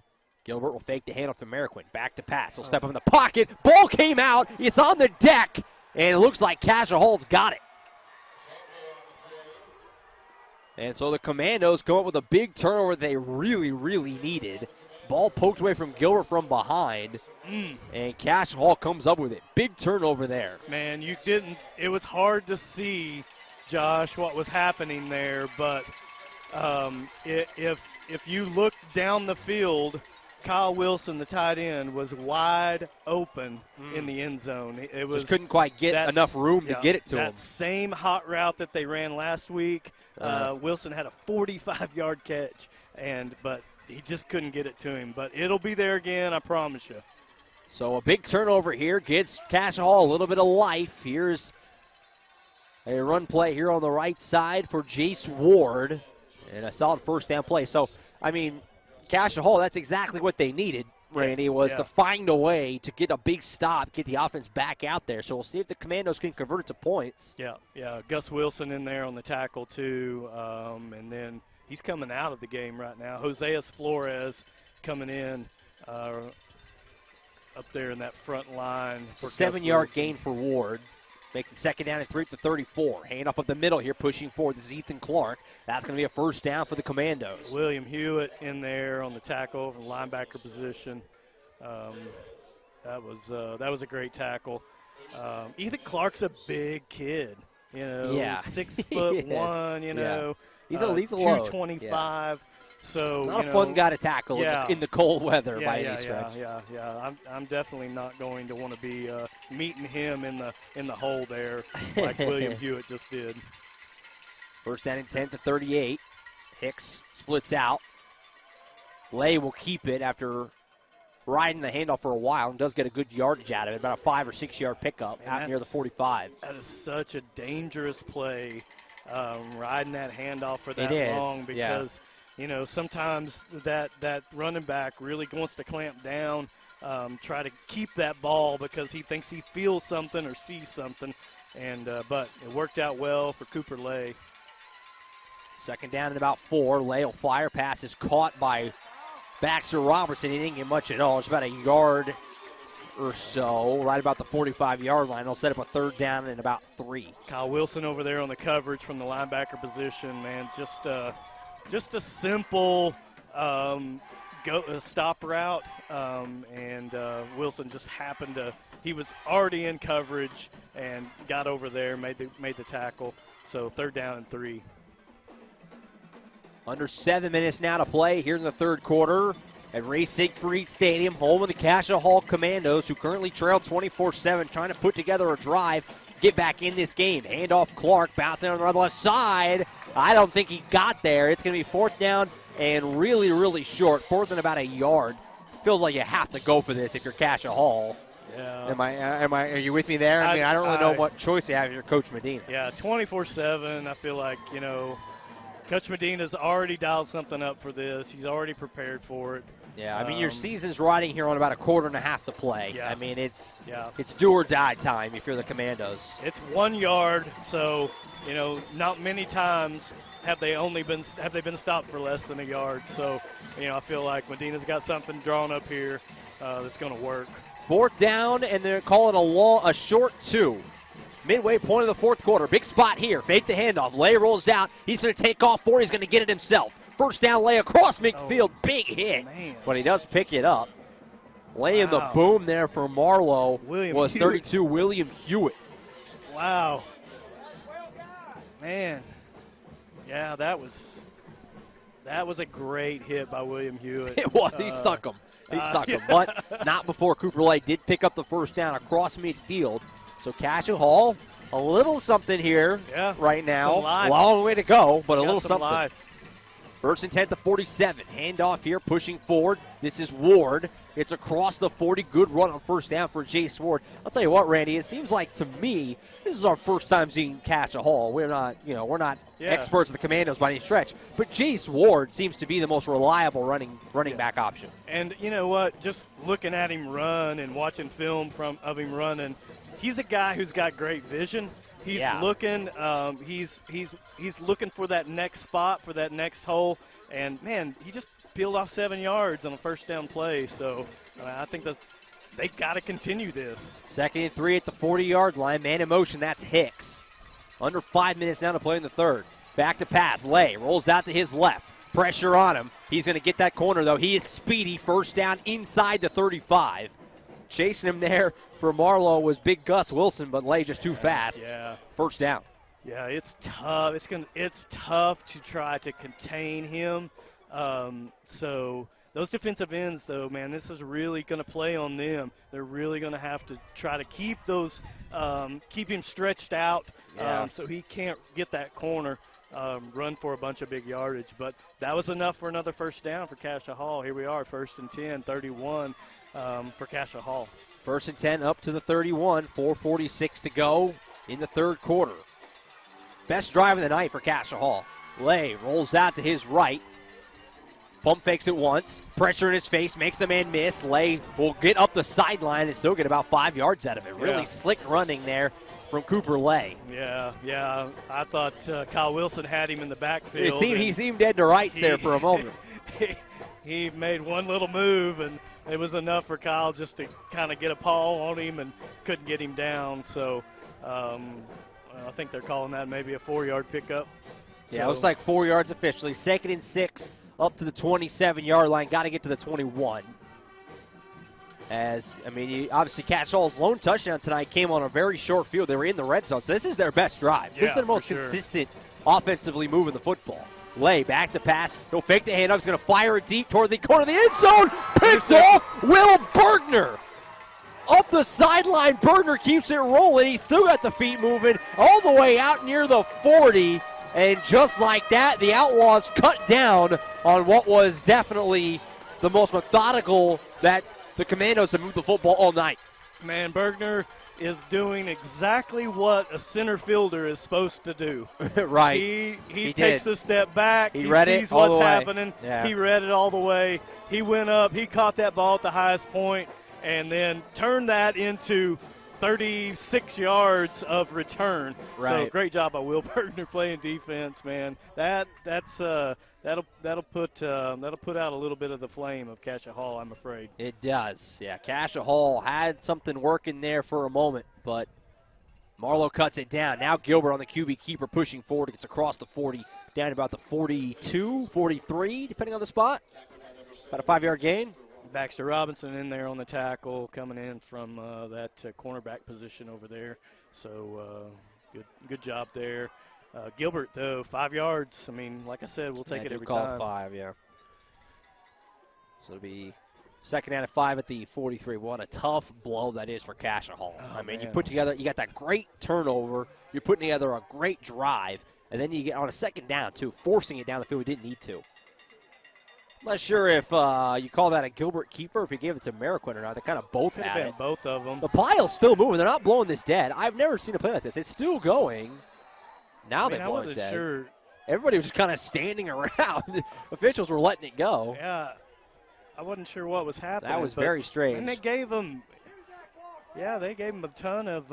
If he ended up getting a first down, or if he had ended up fumbling, that would have caused some massive uproar on one of these sides of Reese Siegfried Stadium. Yeah. On this side, it would have gone crazy. But I don't know who ran that ball. I don't know if it was Gilbert. I don't know if you call Mariquin. that Gilbert or Mariquin. I really don't know. They both had it. They kind of just joint did it. 3rd down and 2 now after that. Gilbert, this time, will keep it himself clearly, and he's going to get the first down easily. Across midfield, carrying Commando defenders with him. Yeah. He is just such a brutal guy to try and tackle. He's a big kid, too.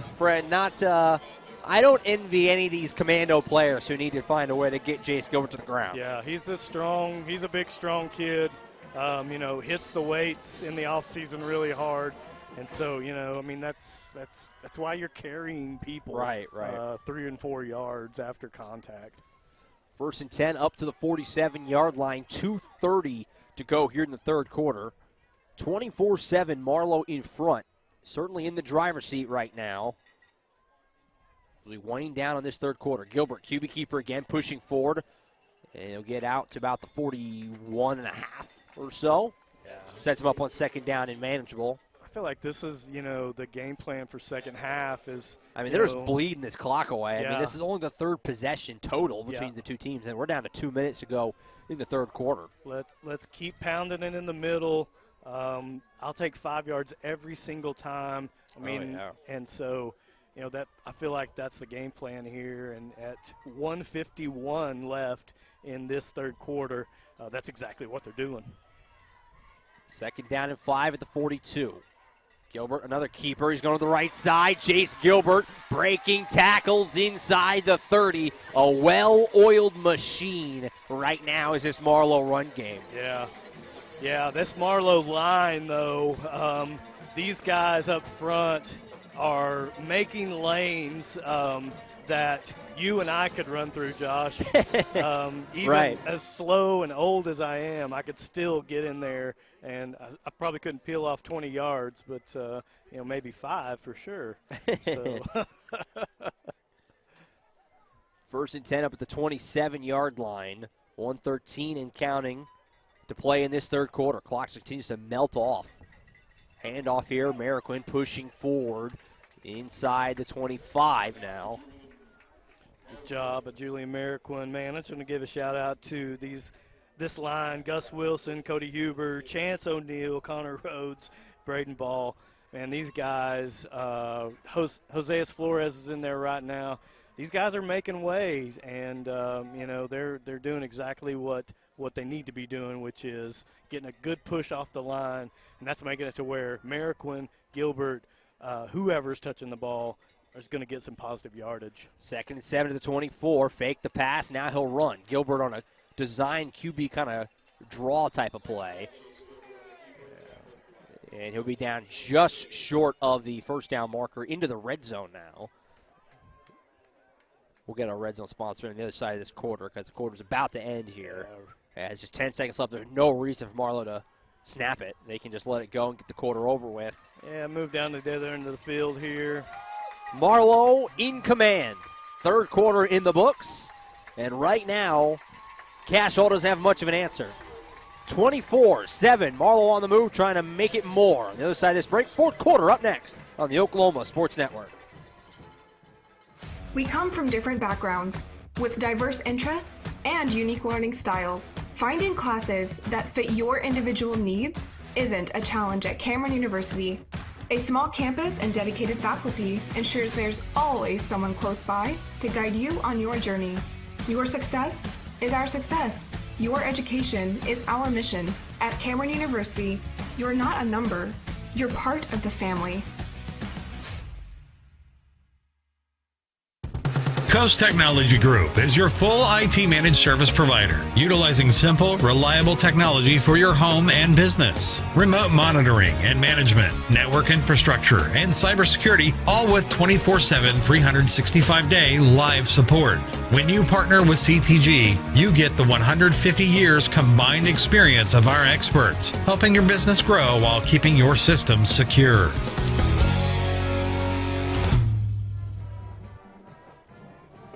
All right, back here at Ray Siegfried Stadium. Ready to start the fourth quarter of this 2A quarterfinal. And we started in the Outlaw Fitness red zone for the Marlow Outlaws. So have 3rd and 1 at the 18 here. We're ready to start this fourth quarter. Good update from our cameraman Jackie Silly. Has the Outlaw Eufaula 31-14 lead Eufaula over Oklahoma Christian School right now. Just starting the fourth quarter too there. So as of right now, both teams, Eufaula and Marlow, with 17-point leads in the fourth quarter. Yeah. That would be your semifinal next Friday night. Give you the other scores after this. 3rd and 1. Gilbert's going to keep it. He's got room, pushing forward inside the 15, down to about the 11. And it just seems like if you just run Gilbert forward, there's only so much that Cash Hall can do about it. Yeah. I mean, he's following blockers. He's hitting the right hole. You know, it's like I said, it's 5 yards. Beggs is beating the brakes off of crossings, 36-0. How's that, Washington? Washington 35, Rejoice Christian 21. So that score is frozen. After all those points in the first half, that game is frozen at 35-21. They're in the third quarter right now, too. So Gilbert in the shotgun here. 1st and 10 at the 11. He'll pitch out to Marquin. Marquin goes up the left side. I think he stayed in. Touchdown. Waiting for an official signal. There it is. Touchdown, Marlow. Marquin with the tightrope down the sideline. Man. All Outlaws. I don't know how he stayed in. I felt like he was tippy-toeing all the way down that line from probably 7 yards out. One of the Cash Hall players got a pretty good push on him, but man, he kept his balance, was able to stay in and get that ball over the goal line for another score. Hopefully here it's going to be 31. Gilbert's going to get that other shoe on. Barring, where's the shoe guy? We talked about him He last switched week. shoes. I think he just snuck out there real quick. Man, we'll have to keep an eye out for it if we have another opportunity. Yes, Gilbert punts it through, and it's 31-7 Marlow. It's all Outlaws right now with 11:22 to go in command here at Ray Siegfried Stadium. Time on the field will come back, and the Outlaw defense back on the field after this on the Oklahoma Sports Network. All of us at Marlow First Baptist Church are looking forward to cheering on our Outlaws all the way to state. As much as we love supporting our teams, we'd love to support you and your family as together we discover Christ, develop our faith, and deploy into the world. Join us Sunday morning for life groups and worship at 8:15, 9:30, or 11. For more information, visit marlowfirst.org. Marlow First, to see every life changed by the gospel, one step at a time. Walk a mile in someone's shoes to get to know them. Work a minute on Kubota equipment from Great Plains Kubota and you'll immediately take notice of the enhanced comfort, design, and performance. Kubota equipment is ergonomically designed to improve productivity, so it doesn't matter what shoes you wear. From pumps to spurs, Kubota equipment is engineered for easy operation. So break out the high heels and dust off the cowboy boots, but leave the flip-flops inside because there's work to be done. Great Plains Kubota, the brand that works for you. Back here at Ray Siegfried Stadium where the Outlaws booting it away here. And it'll be fielded by Baxter Robertson inside the 5. Had a big return earlier. We'll see what he does here. And he's going to run. I spoke a little too soon. He cuts back. Baxter Robertson. He's done this once already, and he's doing it again. Robertson across midfield. Tackled down inside the 40. Big return from Baxter Robertson. Wow. That was another Outlaw Tunnel Liquor kickoff. That was quite the return there for Mr. Robertson. Second time he's done that tonight. Yeah, that's man. That'll be one of those things that the Outlaws take a look at in practice this week. Yeah. Saying, hey, careful turn coverage. We gotta stay in our lanes here. And fortunately, you're up 31-7. You can kind of, Yeah, joke about these things. Absolutely. But that is something that needs to, certainly be looked at going into the semifinals next week. That's for sure. Cooper Lay back to pass. Great field position again here for Cash Hall at the 39. He drops it off to Ward, who takes another big hit, dropped inside the 35. Goodness. I'm not sure who that was who laid the boom there. Gilbert was in there. Jace Gilbert, maybe. Wow, that was a big-time hit. There was probably a mouthpiece out somewhere after that hit. That one hurt. Shot. Yeah. That one hurt. 1st and 10 at the 39. 10:35 to go in this game. Can Cash Hall try to mount a ferocious comeback? You're still technically 3 possessions with 3 2-point conversions. Cooper Lay back to pass. He'll bounce outside. Pressure in his face. He's running all over the place. Outlaw defenders are just shaking off blockers. Lay will run forward, and he'll eventually be knocked out of bounds for a loss of about 4 or 5 yards here, depending on the spot. Josiah Johnson over there kind of staying at home, at that defensive end position, able to get him pushed out of bounds back there. So that was a good job over there by defensive end Josiah Johnson. And I've called his name a lot tonight. He's kind of been in the mix every single time. He was big last week as well, obviously. It has been all season, I'm sure, for the Outlaws. Absolutely. They eyeball a 13-0 start to their season. Yeah, absolutely. Both of these defensive ends are doing a great job tonight. Brennan Morgan on that other side. Both of these guys are big-time players and big-time Outlaws. 3rd down and 9 at the 38, 10-18 to go. Obviously, Cascia can't waste any more possessions now. Cooper Lay back to pass. He'll fire. It's going to be caught. And pushing forward here, down about the 25-yard line. Nicely done there. Good catch in open space by Ben Cleveland. Good catch there. First time calling his name tonight, and he catches that one for a big gain and first down. Case Rich right there on the coverage. Man, just able to get him down fast before he got any more yards after catch. So it's a good throw by Cooper Lay, too. He's a couple times tonight when he's really uncorked it, he's got a pretty good arm. Yeah, we've really seen him throw some good passes. Just a junior, so he'll be back next year. Yeah, they got a lot of juniors. They do. They really do. So they'll be wanting to make another run next year for sure. 1st and 10 to 25. Lay back to pass. He's going to fire it, looking for Higgs. Picked off again. Payne's got it. Avery Payne down the sideline. He's got a blocker in front. He makes one man miss. Eventually ran down inside the 35. Tell you what, this Marlow defense is relentless. Yeah, and basically, Josh, what happened there? That one just got away from Cooper Lay. Yeah, he kind of eyed his receiver a little too long as well. Yeah, he had him on that little hook route. And, man, it just got away a little bit too far inside. He didn't hook quite enough. And, man, Avery Payne right there, big-time catch. And then what's he return it, 70 yards? Yeah, something like that. Down to the 32. He's so tall, I don't even feel like he's running fast, but I know he is. Yeah. So 1st and 10 to 32. And now Mariquin right up the middle inside the 25. Marlow smells blood in the water. Yeah, going for the kill shot here. Yeah, this could be it, man. This could be the one. Mariquin getting some more carries, doing some more damage, doing exactly what he does, which is pick up yards. 2nd down and 2. It'll be at the 24-yard line as we run down under 9 minutes to play at Ray Siegfried Stadium.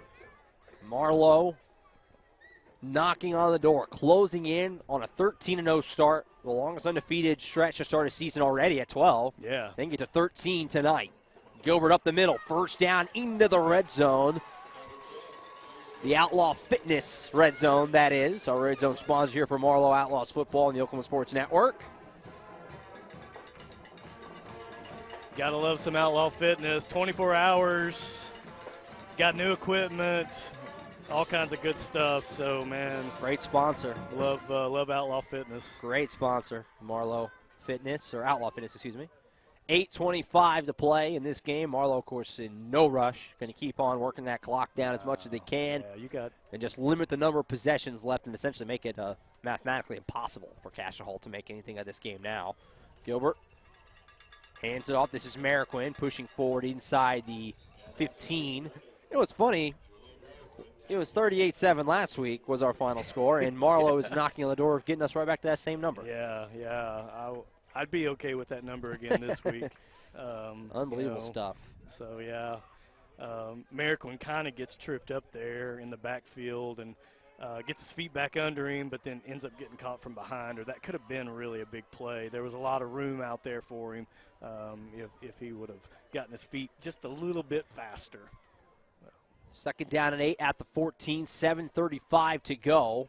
Gilbert fakes the handoff, pushing forward, got a blocker. Gilbert cuts across, they'll score. Touchdown, Marlow. Jace Gilbert is unstoppable. Yeah, Jace Gilbert, man, that's just that was just dialed up exactly like it's supposed to work. Hit the hole, make something happen, and then everything looks open once he's through that main part of the line. And, man, he just uses his speed to get a little bit to the outside, get into the end zone. It looks like it's going to be 38-7, 7:26 left in this game. So he swapped shoes again, and I didn't see the – we didn't pay attention. We got to watch for it. Yeah. If you're thinking about 3A, Lincoln Christian Heritage Hall. Lincoln Christian's 19-14 now. So, great game. That one makes it 38-7. Marlow dominating. Not much Cascia Hall can do now. 7:26 to go. Time on the field. We'll take it two and be back here at Ray Siegfried Stadium. Memorial Medical Group's orthopedic specialists are the most experienced team in Southwest Oklahoma. Our orthopedic surgeons are trained to diagnose and treat shoulder, knee, hip, hand, and foot conditions, as well as orthopedic trauma, sports, or work-related injuries. And they're the only ones in the area to offer Mako robotic-assisted surgery for knee and hip replacement. When you need bone and joint help, trust MMG Orthopedics to get you back to living your best life. The thing with car buying nowadays is just how many options there are when it comes to where to actually get a car. Dealerships, websites, auctions, private sellers, and so on. But knowing exactly where to get your car loan makes it all much less stressful. That's where Communication Federal can help. There's a reason we're known for auto loans around here. Lots of car options, lots of places to buy, but only one choice for an auto loan. Communication Federal Credit Union. Back here at Ray Siegfried Stadium. Get ready for another kickoff here. Sponsored by Outlaw Tunnel and Liquor. It's all Outlaws, Randy. They've rolled tonight once again. Just an unbelievably solid all-around team. And with 7:26 to go, are certainly in command here to move on to the semifinals next week. Yeah, semifinals probably against Eufaula, neutral site. Who knows where that'll be? But we'll find out pretty soon as Gilbert kicks off. And it'll be fielded here by Hicks. He'll get across the 30 and tackle down at about the 31. And you can stick with the Oklahoma Sports Network next week. We'll be wherever that game is. Yeah. That's the plan, at least. You never know how things go sometimes. Yeah. But the plan is to be there the rest of the way for this Marlow Outlaws run here on the Oklahoma Sports Network. Yeah, I think excited for that game. Yeah. I think Coach Weber, special teams, man, they said, hey, let's maybe not kick it to let's maybe not kick it deep to Baxter Robertson. Let's again, maybe just pooch it. And, let's give it to somebody else who may not spread the love. Who may not shoot off 50 yards or 90 yards on a return on us. So, so first and 10 at the 31 is where Cascia Hall sets up. 7:23 left. So certainly well on their way here is Marlow. Lay will fire, and it's going to go incomplete. Scooped it in there looking for Claflin. Man, if you're looking at 5A, Carl Albert, Collinsville. That's a battle. Carl Albert 20, Collinsville 19. That's a battle. That's a game, of course, that can be watched on the Oklahoma Sports Network. I want to pull up a second screen. You're watching this on your TV or computer. I want to bust the phone out. Throw that one absolutely, on. Absolutely. Because that one's going to the wire out there. MacAllister 28. MacArthur's putting some points on the board, so 13, 28-13. They're trying. They're hanging in there. They're hanging in there. It's fourth quarter, so they're going to have to make it happen pretty fast. That game's over at Noble. Carl Albert and Collinsville's at Western Heights tonight. Where will we be? We'll find out in due time. Marlow, it looks like they're going to be facing Eufaula next Friday in the semis. Run up the middle, here's Ethan Clark. Big run here for Clark. Gets across midfield. Nice run by Ethan Clark, and these Commandos are not going to just roll over and let it end. They're going to keep battling. Big run there. Yeah, I think you're right. I mean, it could have been easy just to say, hey, we're going to give up right here at 38-7, but I got some Black Friday shopping to do. Yeah, man. me and the fam got someplace to be, but no, they're going to keep feeding Clark, keep feeding Jace Ward. They still got some life in them. There's still a little fire left here. First and 10 at the 47, 6:48 and counting to play. Back to pass here is Lay, and he's dropped. Lay is laying out. Multiple Outlaws coming in cleanly there. I know I saw William Hewitt among the fray, laying the boom. Yeah, William Hewitt, man, just coming on that outside blitz. It looked like it was a little delayed, but he's so fast. He was there before Lay. I was going to say, Lay is really speeding elusive, so if he's got no chance to even go anywhere, that you were coming in hot. Yeah, and Lay, smartly, I'm just going to say, there was nobody open, Josh. Right. So a pass there could have been a pick. And so he knew, hey, I got to take this. I got to eat this ball, and we got to get a second down, try again. Midway point of the fourth quarter, 38-7 Marlow. Lay will fire it. Pass is going to be caught and tackled down at about midfield.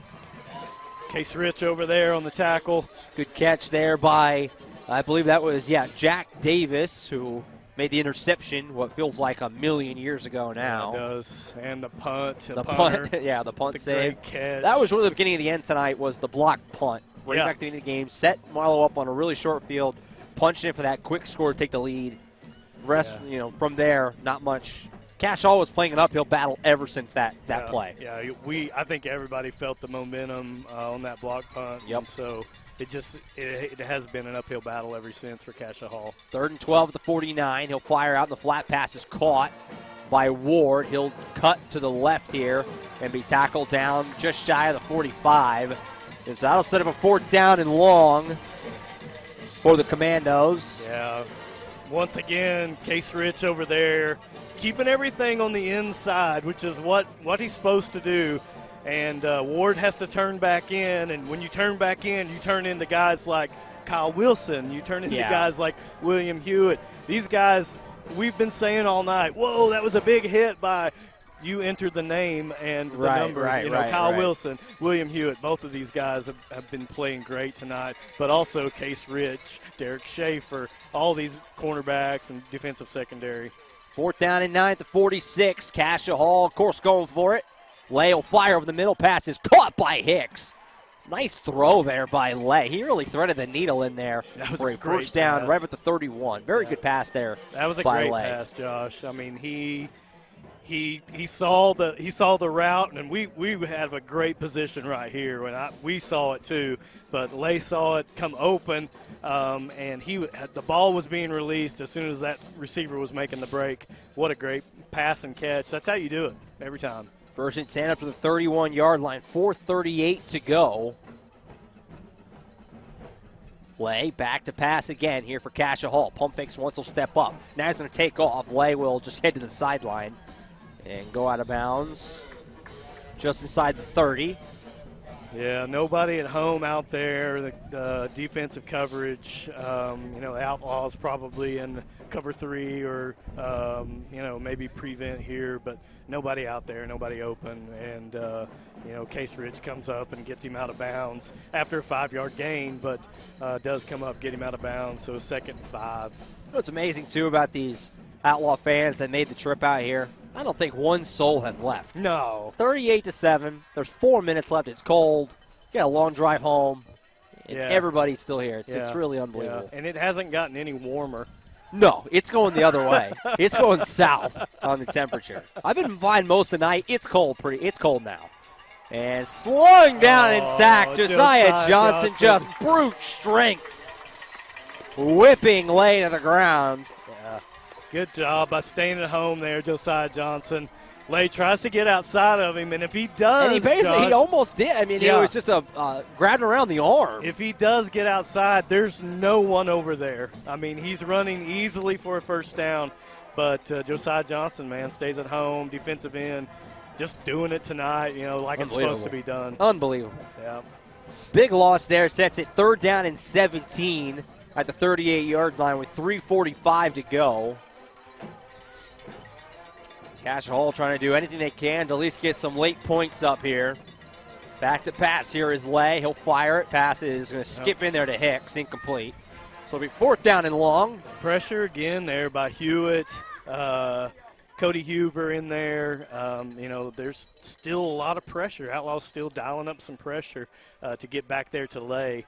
And I feel like, 4th down and 15, 16, 17, and they're going to go for it. I kind of have to. Yeah. But it's going to be tough. 4th and 17. Yeah. That's for sure. It's a tall order here. They haven't had many plays of 17 yards. Right. But just as easily, Jace Ward could peel one off here, and, who knows what happens.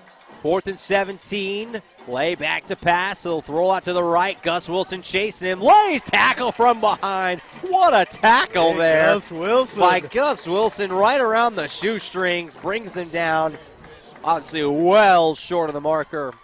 And Marlow gets the football back with 3:23 to go. This defense suffocating. Yeah. I mean, you talk about they gave up that drive to Chandler last week to start the game.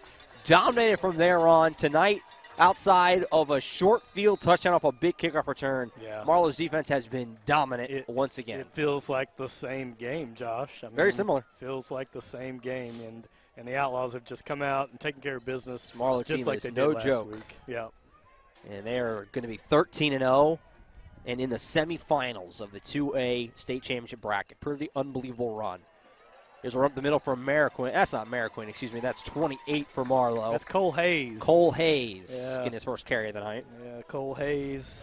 Man, early in the season, Mariquin has to go out for an injury. Cole Hayes comes in, and, man, this kid, too, is one of those, 47 carries on the season, 358 yards. Cole Hayes is just, I mean, he's a big-time weapon, and it's just like it's next man up. Right. So here comes Cole Hayes. He's the next man up and going to do his job. 1st and 10 at the 42. We're under 3 minutes to go now. Marlow going to kind of just try to bleed this out from here. Here is Hayes. He'll bounce outside, make the man miss, and tackle down about the 48-yard line. Sets up a 2nd down and about 4. As that clock will keep on bleeding, and Marlow will get ready for a matchup with, we presume, Eufaula. We'll check that score one more time before we get out of here in the post-game show, of course. But that's the way we're trending. Marlow and Eufaula next Friday night in the semifinals, site to be determined. Yeah, we'll figure out where it's going to be, and we'll be there with the Oklahoma Sports Network covering it. And so I'm excited about it. Let's keep it rolling. 2nd and 4th, the 48-yard line. Under 2 minutes now to play here at Ray Siegfried Stadium. Another run here from Hayes. That's a 1st down to the 45-yard line, just pounding the rock. Yeah, tough Second kid. half has just been all just running it right down the throats of the Commando defense. It's just nothing they've been able to do. Yeah, we're going to do exactly what we said we were going to do, and that is run the ball right up the middle, and we're going to make you try to stop us. And, man, right now, Cascia Hall has really got a tall order, and they're having a really hard time. And it looks like the Outlaws at 1st down and 10, maybe going into a victory formation here, Josh. Yeah, only 1:20 to go. You don't. I mean, obviously, Cascia Hall he does still have other timeouts, but there's no reason to do anything other than just let this go now. Yeah. First kneel there. The Outlaw faithful, man, are still cheering. We maybe had 5 people leave, Josh. There's still 1 minute left, and, man, they're still cheering. So I know next week, wherever it is, whatever happens, there'll be just as many or more fans wherever we end up playing and whoever it is. So if you're thinking about it, though, you follow OCS right now, 31-14 in the 4th quarter with 3 minutes left. Yeah, so you presume Eufaula will finish the job there. I'm going to say Eufaula is probably going to pull that one out. One more snap here for Marlow, and then it will be curtains. Yeah, Gilbert that's it. Takes the knee, and that's it. Yeah. Marlow wins it 38-7. Same score as last week against Chandler. Go figure. Why not? Yeah. Outlaws are 13-0 for the first time in school history and are on to the semifinals. And will be 1 win away from playing for the gold ball, and, of course, 2 wins away from winning the whole dang thing. Yeah. It's going to be good. Dominant stuff from Marlow. We'll take one last time out. Then Randy and I will come back and wrap it all up from Ray Siegfried Stadium in Tulsa. Stick with us. Post-game show next here on the Oklahoma Sports Network.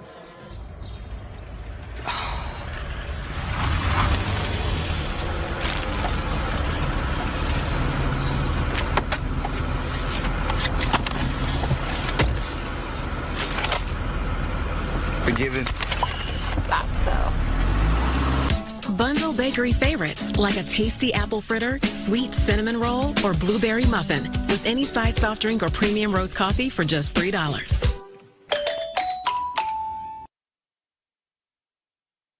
Here's our target. We'll shoot an azimuth and head out.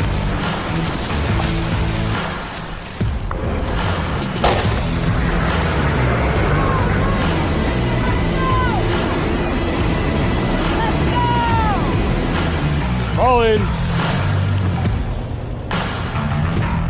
Great drill weekend, everyone. See y'all again next month. In the Oklahoma Army National Guard, you don't have to choose between civilian and military lifestyle.